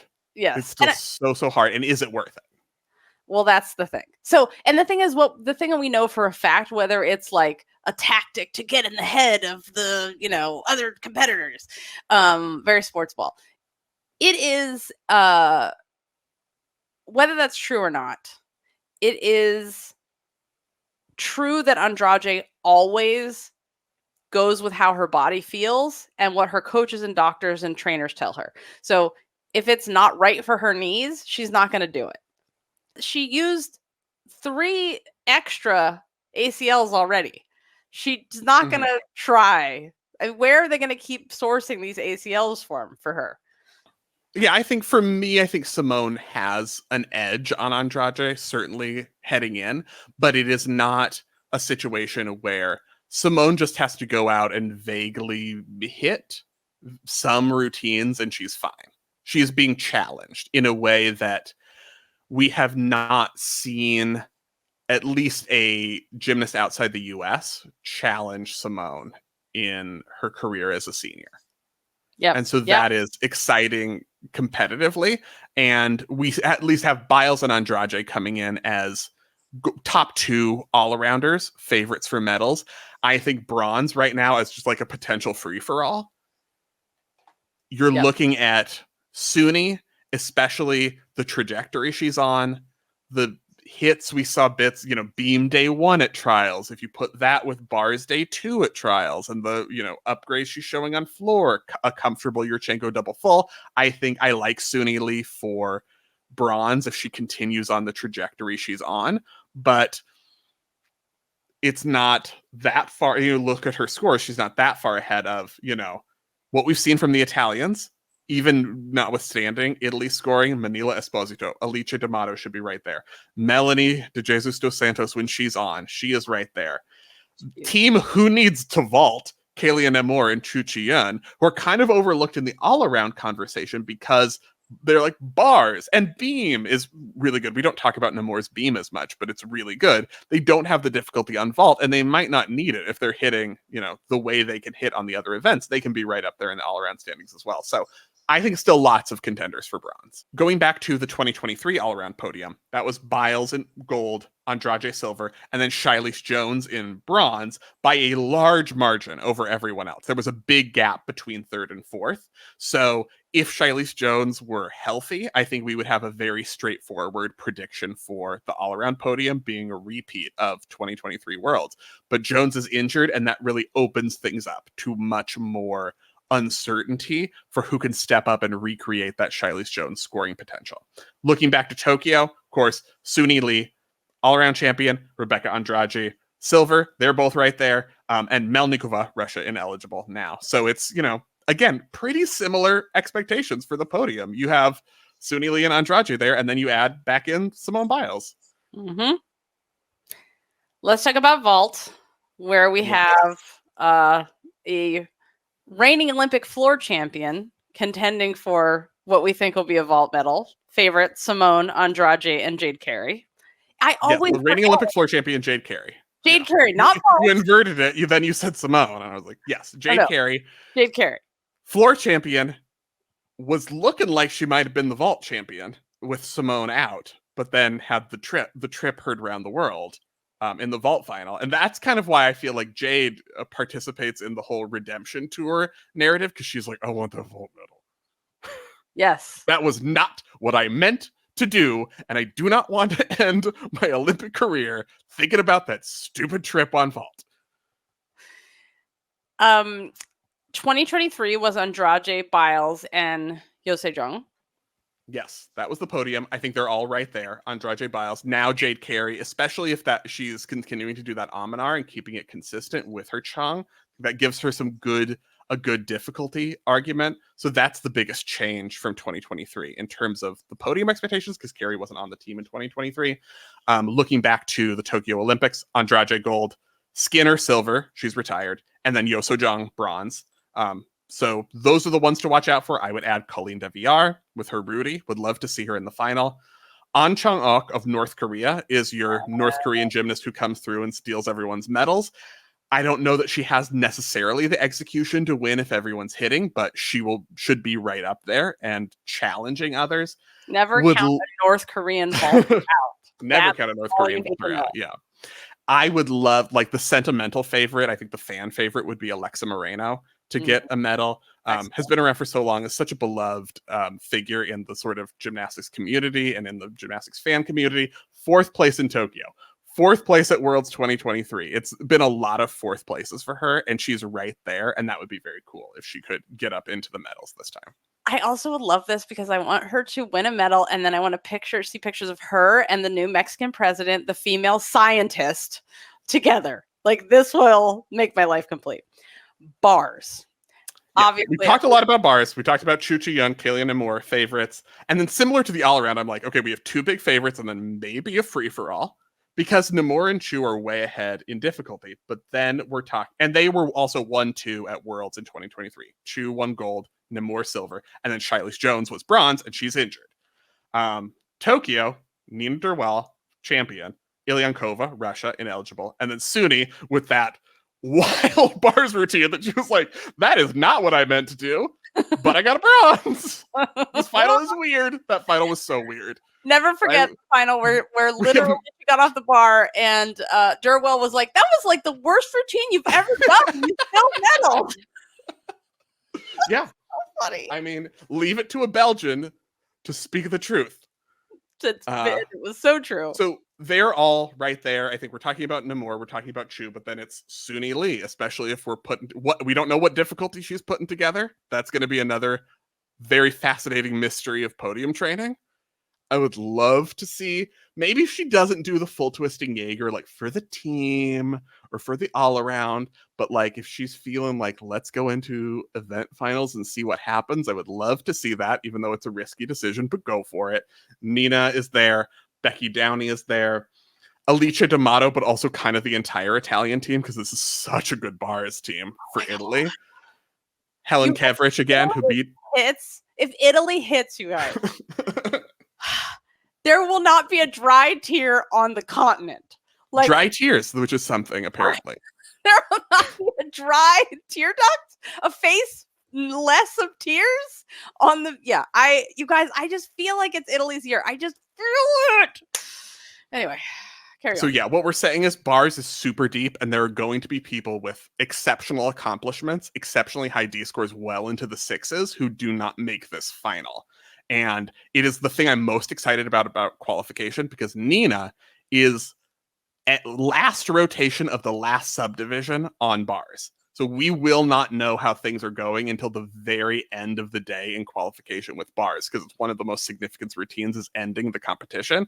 So that's going to be like, if you're a dork like me and you're keeping lists and you're following along, like who are the qualifiers, it's live until the very end.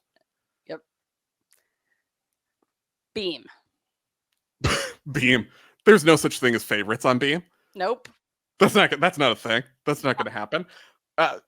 If you're going by composition, Zhou Yaqin, Chu Qiyuan of China, 2 medals for China is very possible. They lead in difficulty and have scored 15s this year. If they hit, I like them as favorites. And then you're talking about like Simone and Suni for a bronze, maybe. But if everyone who's favored to hit hits, it wouldn't be a beam final. So we're going to see some weirdies. 2023 was Biles, Zhou Yaqin in second, just by a skosh. That was a close one. And then Andrade swooping in, who is very good at beam and has a solid D score, great execution because she's Andrade. Not necessarily favored to win a medal, but she goes in and she was like, I'm going to hit a routine and it's a beam final. And look, I have a world's bronze. And that can always happen in a beam final. Compared to Tokyo, we have a lot of turnover here because the queen of Tokyo beam, Guan Chen, was like, got my gold medal. See you later. I don't need this anymore. She's done. Teng Shijing is not on the Chinese team. They were 1-2 in Tokyo. And then Simone Biles coming back from the twisties, doing what she could do at that point as a beam routine and getting bronze. What I view as a triumphant finish. She's like, I need redemption from Tokyo. I'm like, but you got a bronze on beam at the end, and it was really cool. She's like, but lots to watch out for. Flavia Saraiva. If she does what Flavia can do, she is, to put it in perspective, like when the Women's Technical Committee, who is in charge of the rules and the judges, gives examples about what beam is supposed to look like, they talk about Flavia. Like Donatella Sacchi, the head of the Women's Technical Committee, speaks about Flavia like she is her daughter. Yes. That is how she speaks about Flavia. If Flavia does everything you're supposed to do on beam, if she hits, her scores can be tremendous. Yes. And I also like how earlier you said, I like them for, like, I like Chu Qiyuan for beam gold with the candlestick in the Olympic finals.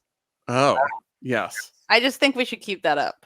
Okay. I like that from us. I like that for us. So, I like Flavia with harnessing the attack spiders for a gold on beam. I would love it. Wouldn't that be amazing? I want to see Manila Esposito in that final. I want to see maybe Namor in that final. I want to see our legacy champions, Sana Wavers, Paulina Schaefer. I mean, we're already over 8 at this point, and there are so many more. Esposito is the one that I'm just like, oh my god, could Georgia Vila get in if she does her hardest? Oh, if she does what she can do. Yeah, it's like if she keeps up this like hitting streak. I mean, because that beam routine, that's another one that I feel like Donatella Sacchi, if she didn't want to make it sound like she was being favored, favoriting her country, she would use her for all the examples. Yeah. Floor. Simone did it with the double. With the triple double.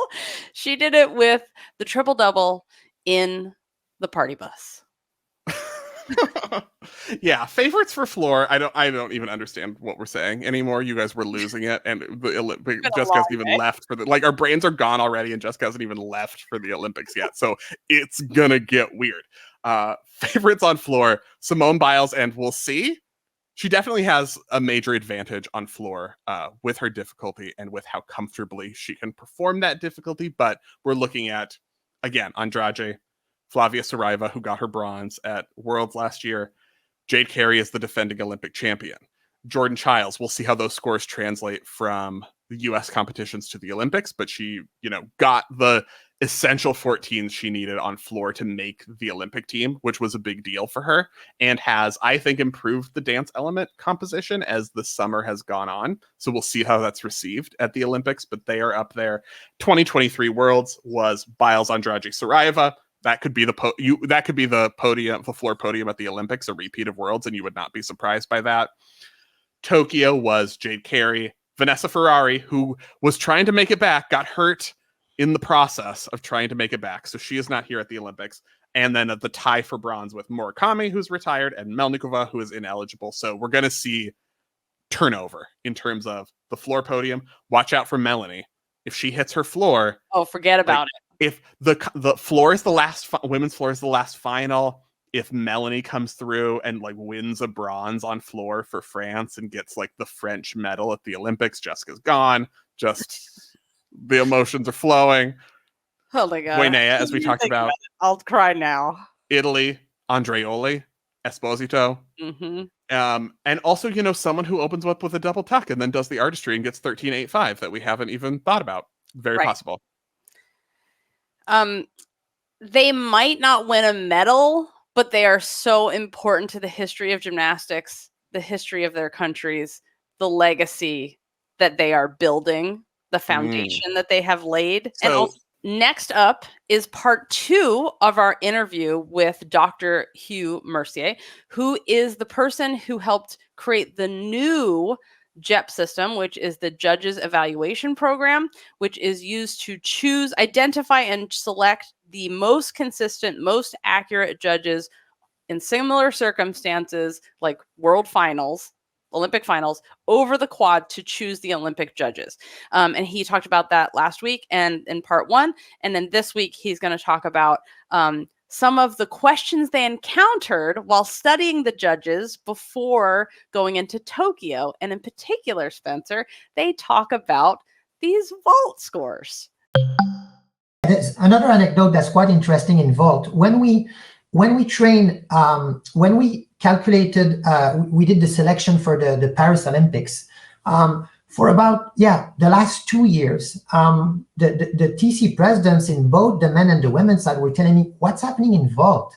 All the judges are kind of yellow in the model. They don't seem to perform well. It's very strange.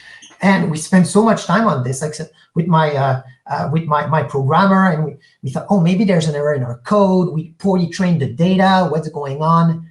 And there was a shift between how judges were behaving when we trained the data after Tokyo and how they behave after. Only in vault, all the other apparatus were perfectly fine.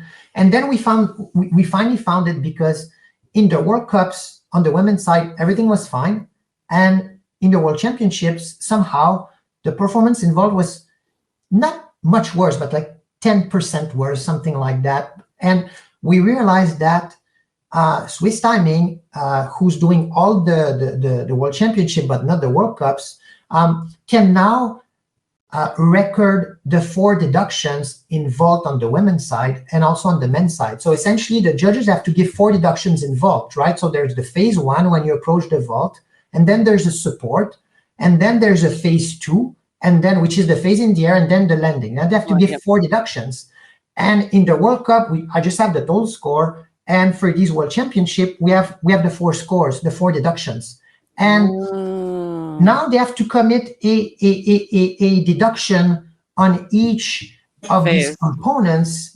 And the result is that sometimes you're not sure. You hesitate between a 0 and a 1 in one of the phases, and maybe in 2 of the phases, and you compensate a little bit because, oh, that was close, that was also close.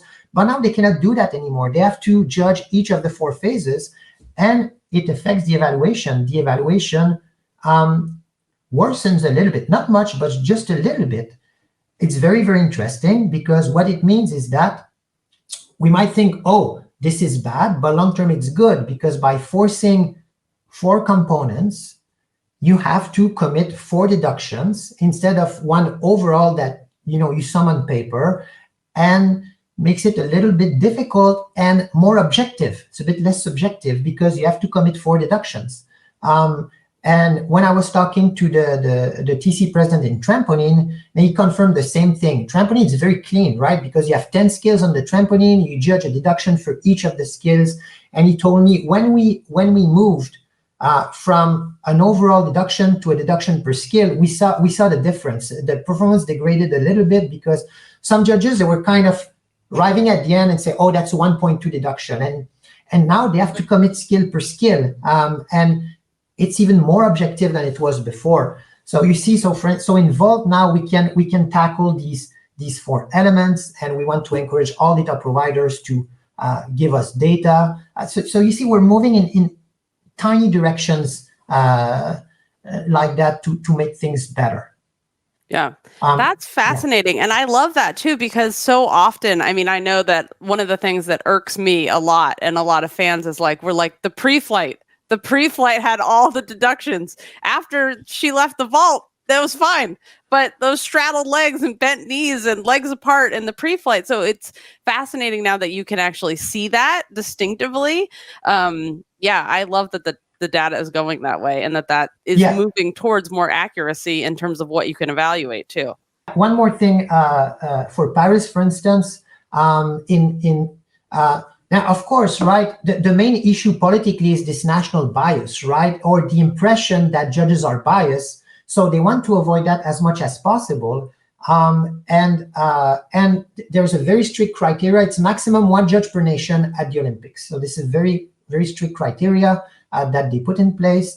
In trampoline, rhythmics, women artistics, not too much of a problem. In men artistics, it's more complicated because for the all-around phases, I think they needed like 54 or 56 judges. So that's a lot of judges.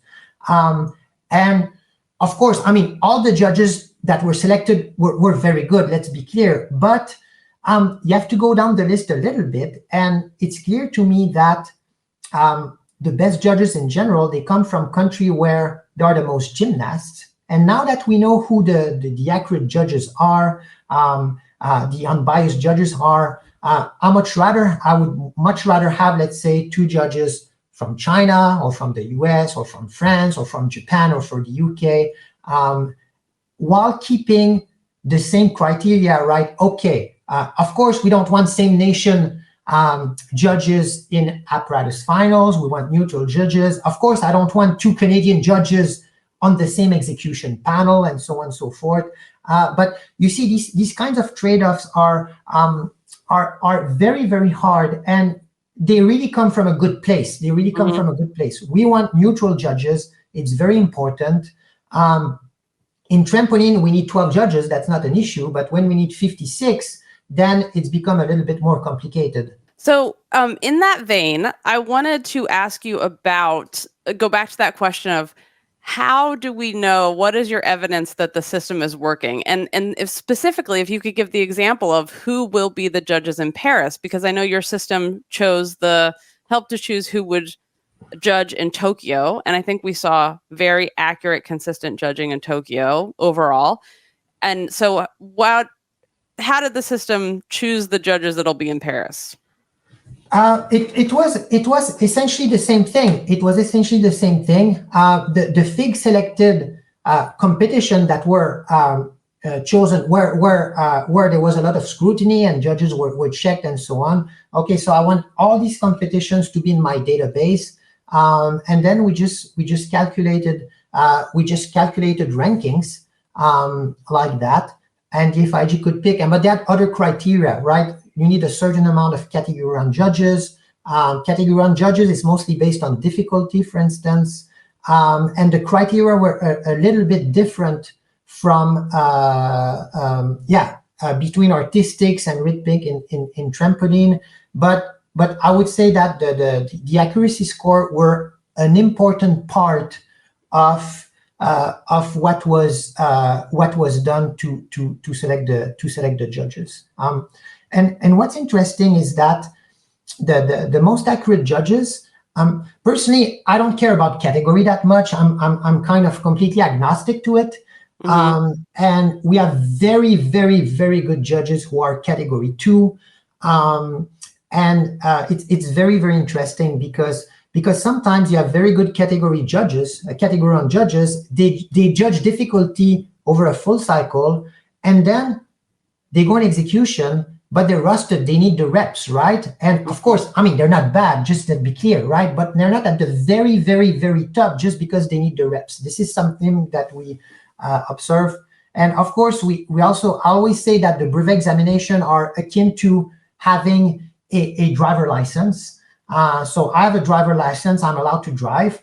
But if after 3 years, I have 5 speeding tickets and I kill 3 pedestrians, then at some point, my record on the street is a better indicator of my driving skills than the brevet examinations. Indeed. And we have so much data. Yeah, we track judges over hundreds of performances.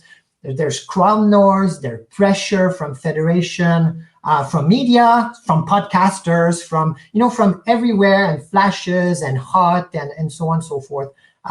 So it's clear that what we observe is yeah, of course. I mean, if a judge has a really, really bad brevet, it's not going to be a good judge. But sometimes I see differences. I have category 2 judges that are really, really, really outstanding in execution, and we have much more data because we have hundreds and thousands of data points. And brevet examination in execution in women artistics, men artistic is, I think it's 5 exercises per apparatus, so it's quite small. Now, of course, there's a difficulty component.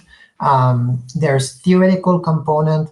So you see, all these kinds of issues are very, very difficult. And of course, the TCs and the FIG is working on this, trying to make things even better than they are right now. But just to be clear for Paris, right? As I was saying, in every discipline, there are like 40 to 50 outstanding judges in every discipline. And sometimes I even told the thing, you know what, you can put all these 50 judges in a hat, you pick 20, you're going to have outstanding panels. I mean, the level, again, the level is super, super, super, super high. I want to know if judges know their own score. Do they know their accuracy level? Right now, no. Right now, no. It's interesting because I do some analysis for the European Championships. And in the last few years, or this year at the European Championships, judges will receive their own reports. Right now at the FIG level, it hasn't been done, but it's in the planning. So the FIG is very cautious about that. Again, we spend hundreds and hundreds of hours on each of the reports and so on and so forth. We have different sets of reports, right? We have reports that are just one phase. Okay, qualification, balance big, Hugues, I was in E2. How did I do, right?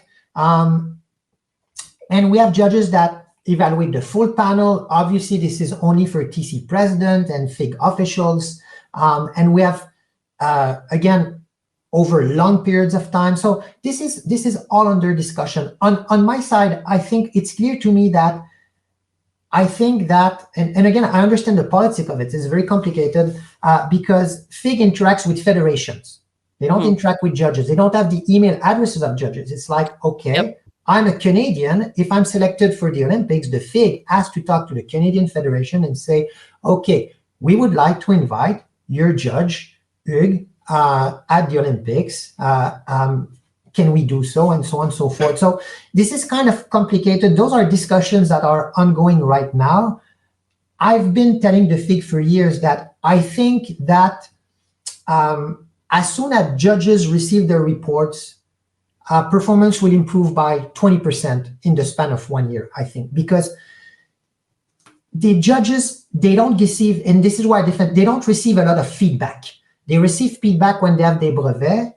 And essentially, of course, if they screw up, they receive feedback because the TC president will say, hey, what happened here? That was such a big gap, and so on and so forth. Or they kind of know because they see an execution and say, oh, I really messed up that one.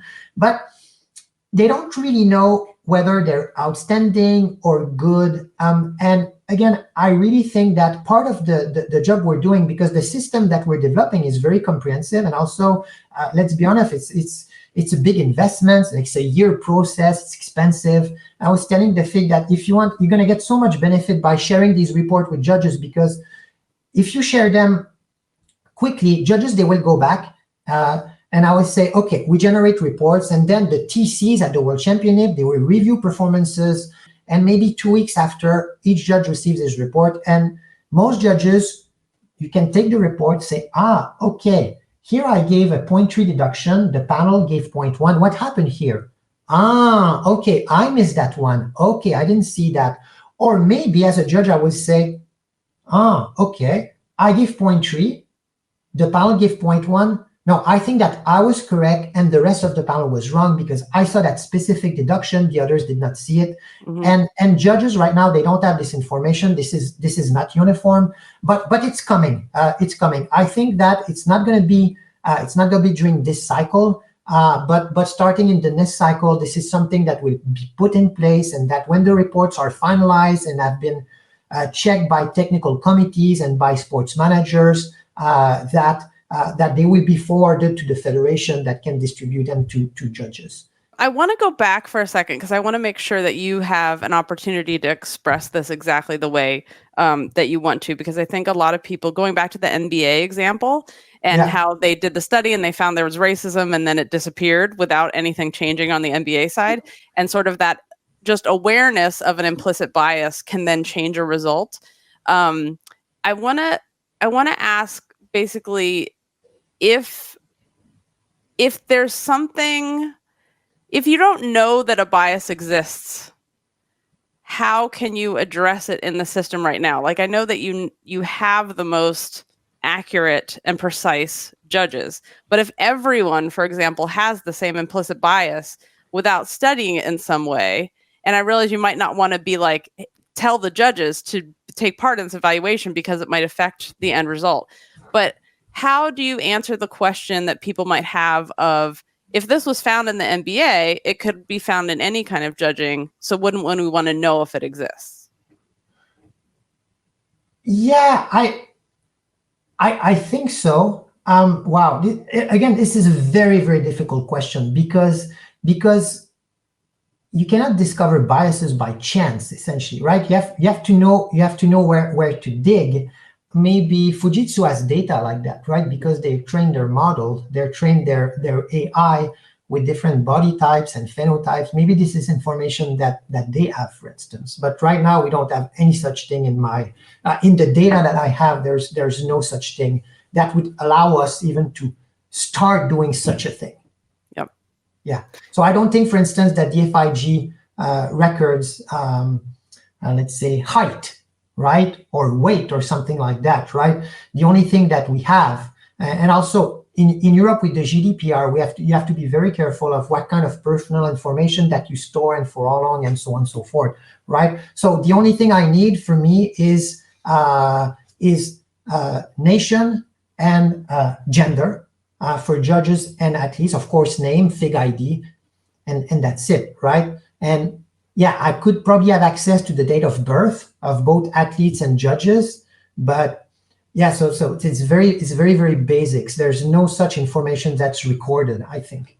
So I want to ask you about NCAA judging in the United States, college gymnastics judging, because it is massively popular in the US, and the judging is very inconsistent, and it's a ongoing point of contention in the United States. And part of it is the whole system. They're supposed to use the developmental code, but they have an adjusted one, but they don't exactly judge off of that. And so it's not, I want to make a point of saying, like, I'm not directly criticizing the judges because there's sort of unwritten rules that they are supposed to follow, and that's part of the whole problem.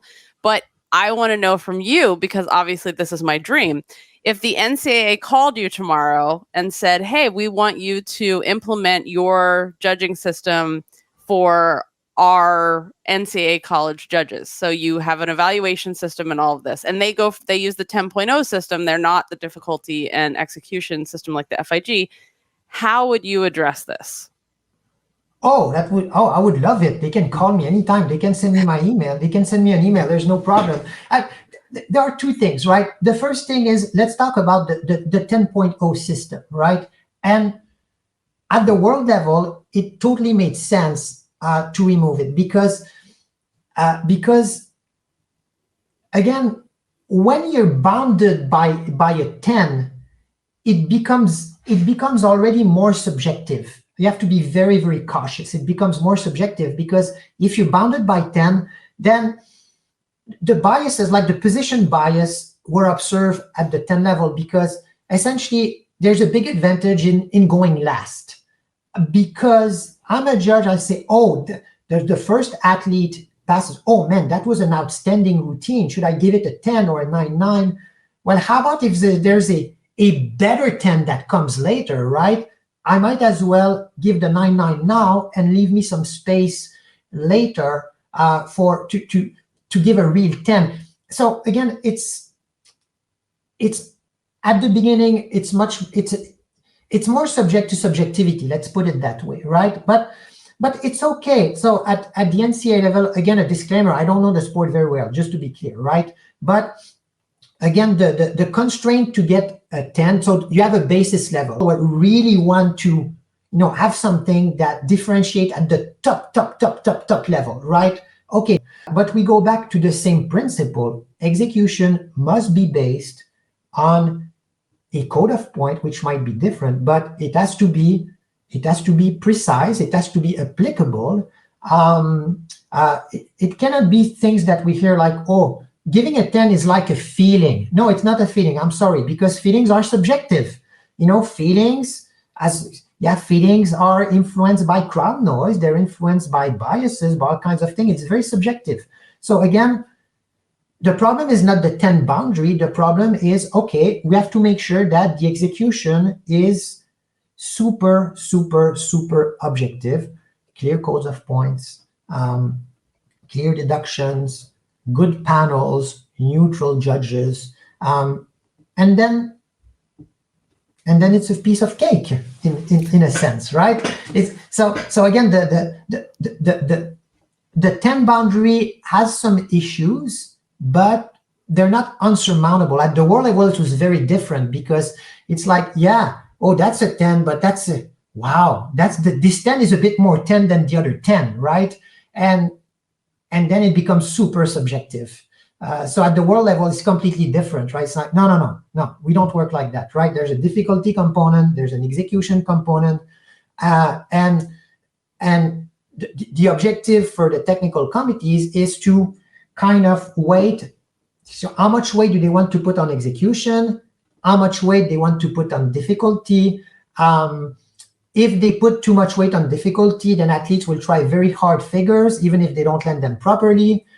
If they put too much emphasis on execution, then of course gymnasts will play safe and do simple figures very well executed.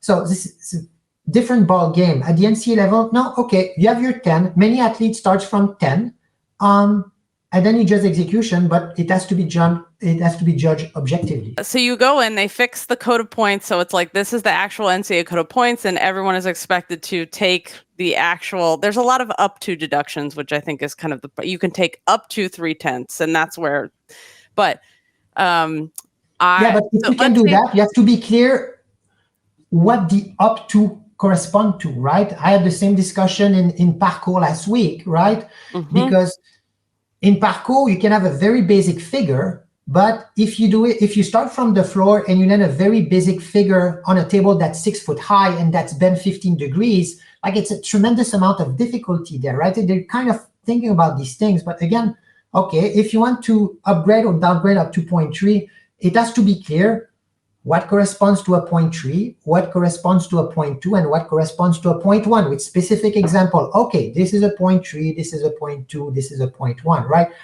As much objectivity as possible. But this is feasible. It has to be objective. And if they want to introduce some gradation for some parts, it's fine, as long as it's clear how they should be graded. Yep, I agree. So let's say all of that is fixed. Fix the code. Yeah. Everyone knows precisely. They're only precise deductions, no wiggle room. What would you then do? Right now, what happens is the judges judge, the meet ends, and then the coaches of the gymnasts they've just judged fill out an evaluation form and send it in to the judging association. Yeah, but you see, that's That's the main issue, Rick, because of course coaches are biased, right? I mean, it's clear. I mean, the coach, they want good results for their own athletes. And I'm not sure, but maybe it leads to grade inflation as well, because all the coaches want good marks, right? And judges are kind of incentivized to give higher marks to everybody, because if they give higher marks and slightly higher marks to other people, then everybody's kind of going to be happy because they want high. Yeah, they all are. So again, this is very, very subjective. Now it's clear that if you want something that works very well, it has to be done the way it's done at the FIG level. It means that at the governing body, it has to come from the top, and there must be willingness, from the top to the bottom to make sure that the codes of points are clear, that judges are monitored, that the code of points is enforced, and so on and so forth. So before we wrap up, I just wanted to ask you if there's anything else that you want people to know, anything that's important to you. No, not much. The NCAA can contact me if it wants. I will gladly talk to them with pleasure. But no, one official at the Fédération de Ski at the FIS, with whom I talk also for their judges, like in snowboard and ski jumping and so on. He had this very good analogy, which is partially incomplete, but in a way it's true. It's that in a way, the monitoring of judges is like anti-doping in a way. It's like an insurance policy, but also it should somehow be outsourced. You cannot ask a professional team to check his own players for EPO and stuff like that. So the thing is moving to, okay, we have good technique. It's kind of outsourced now. Part of it is outsourced. So, it's kind of, it's neutral, it's objective. So again, it's kind of, this evaluation is kind of removed from pressures of any kind, national federations and so on and so forth, that might exist. So it's kind of a bit aside in that sense. So it's a very sound way to do things. Of course, I think it's much more. I was talking about education, like that. These reports could be used as education tools, but in a way, I think it's a very good thing that it's kind of outsourced. You cannot ask coaches to provide reports to judges. I mean, it's ripe for bad outcomes. Right. Exactly. I agree. And I think that I have nothing to say. Okay. I mean, besides that, I think like judges judging judges is also a problem that needs to be outsourced, because you're judging your friends, your peers.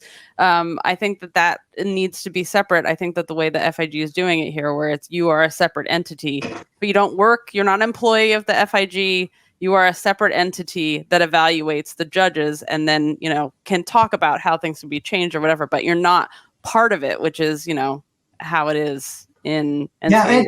Yeah, and again, it's a big undertaking, a lot of human resources, a lot of, everywhere, right? I have so many discussions with data providers. There are sports managers at the FIG that are responsible for the project. So it's time-wise, money-wise, it's a big investment to do this kind of things. So again, that's how we end up with a system that can be improved, but that's already quite good, I think. Yeah, I agree. Thank you so much for all of your efforts towards this. We all as gymnastics fans appreciate what you're doing with the accuracy and fair judging. So thank you from all of us to you. Well, thank you. The feedback we've received has been, for the very majority, is very, very, very positive, I think, because the judges themselves, they want to be fairly evaluated. So this is clear. Thank you so much to Dr. Hughes Mercier for joining us. I hope you guys enjoyed that and learned about how the judges that are judging in Paris this week got to the spot that they're in. Remember, Fantasy Olympic Game is launching very soon. So if you're not already signed up for GymCastic newsletter, sign up for those so you get an email when you can choose your team for Fantasy Gymnastics Olympic Game. That's it for us. I think we covered everything we could possibly talk about today. this is just our first podcast of 2 weeks of almost every single day coverage from live on location in Paris from the Olympic Games. I will be there. Fact checker will be there. And Spencer will be doing all the spreadsheets from home. So check out our coverage this week. And thank you so much to all of our Club Gym Nerd members, because you guys are the ones that make this possible. And don't forget to get your tickets for our virtual live show with a couple special guests on August 2nd. Trampoline day from the Olympics. Until our next podcast after women's podium training from Paris, remember to take off on gay, split on rights, and we'll see you later this week at the Olympics. Thanks for listening.